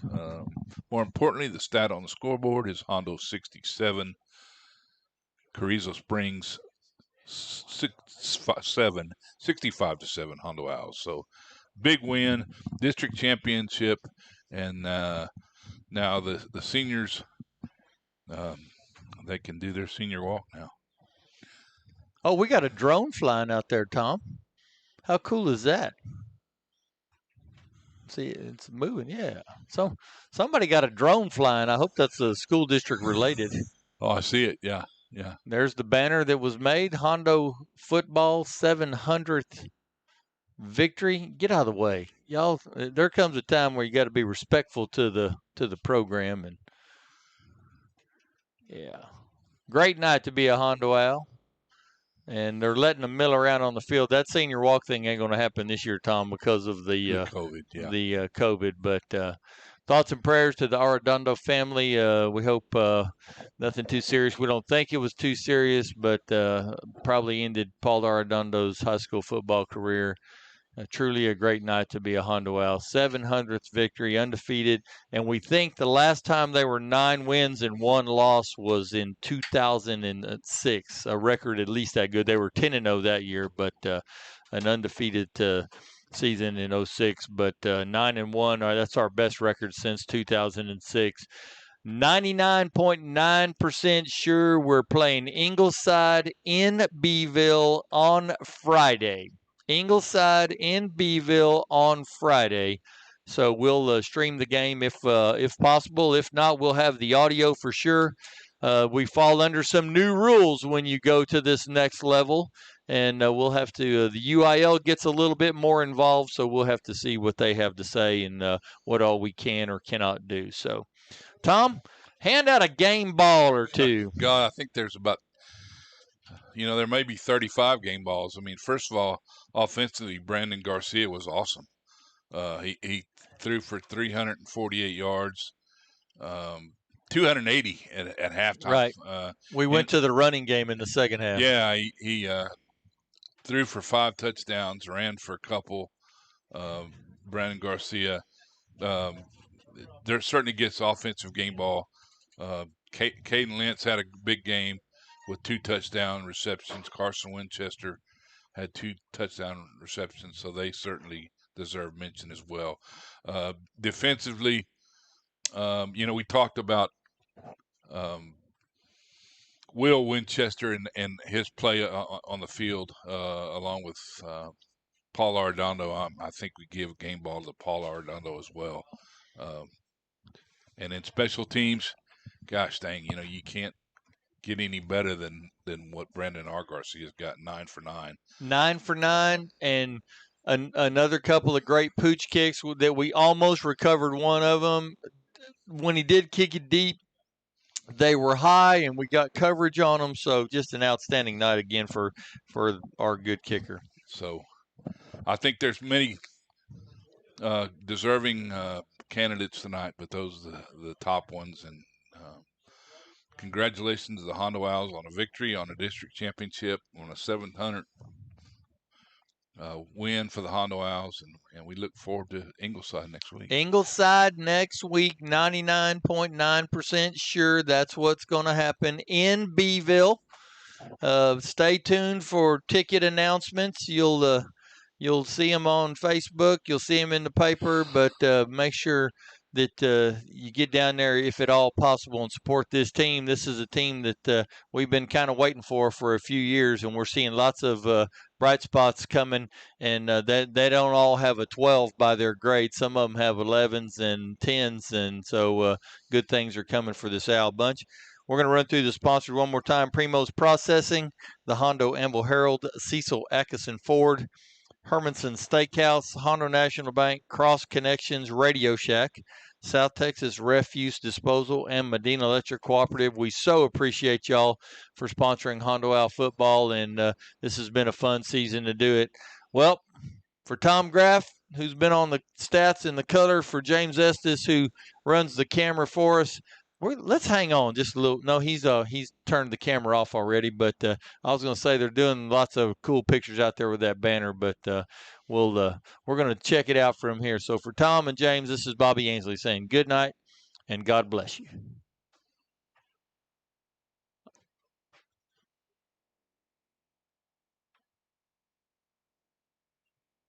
So Carrizo streamed it without permission. Nice. Okay. Michael Newman sent me a text. He goes, Carrizo's streaming it. He said they don't have a very good. They were doing it with an iPad, and so I looked over and I could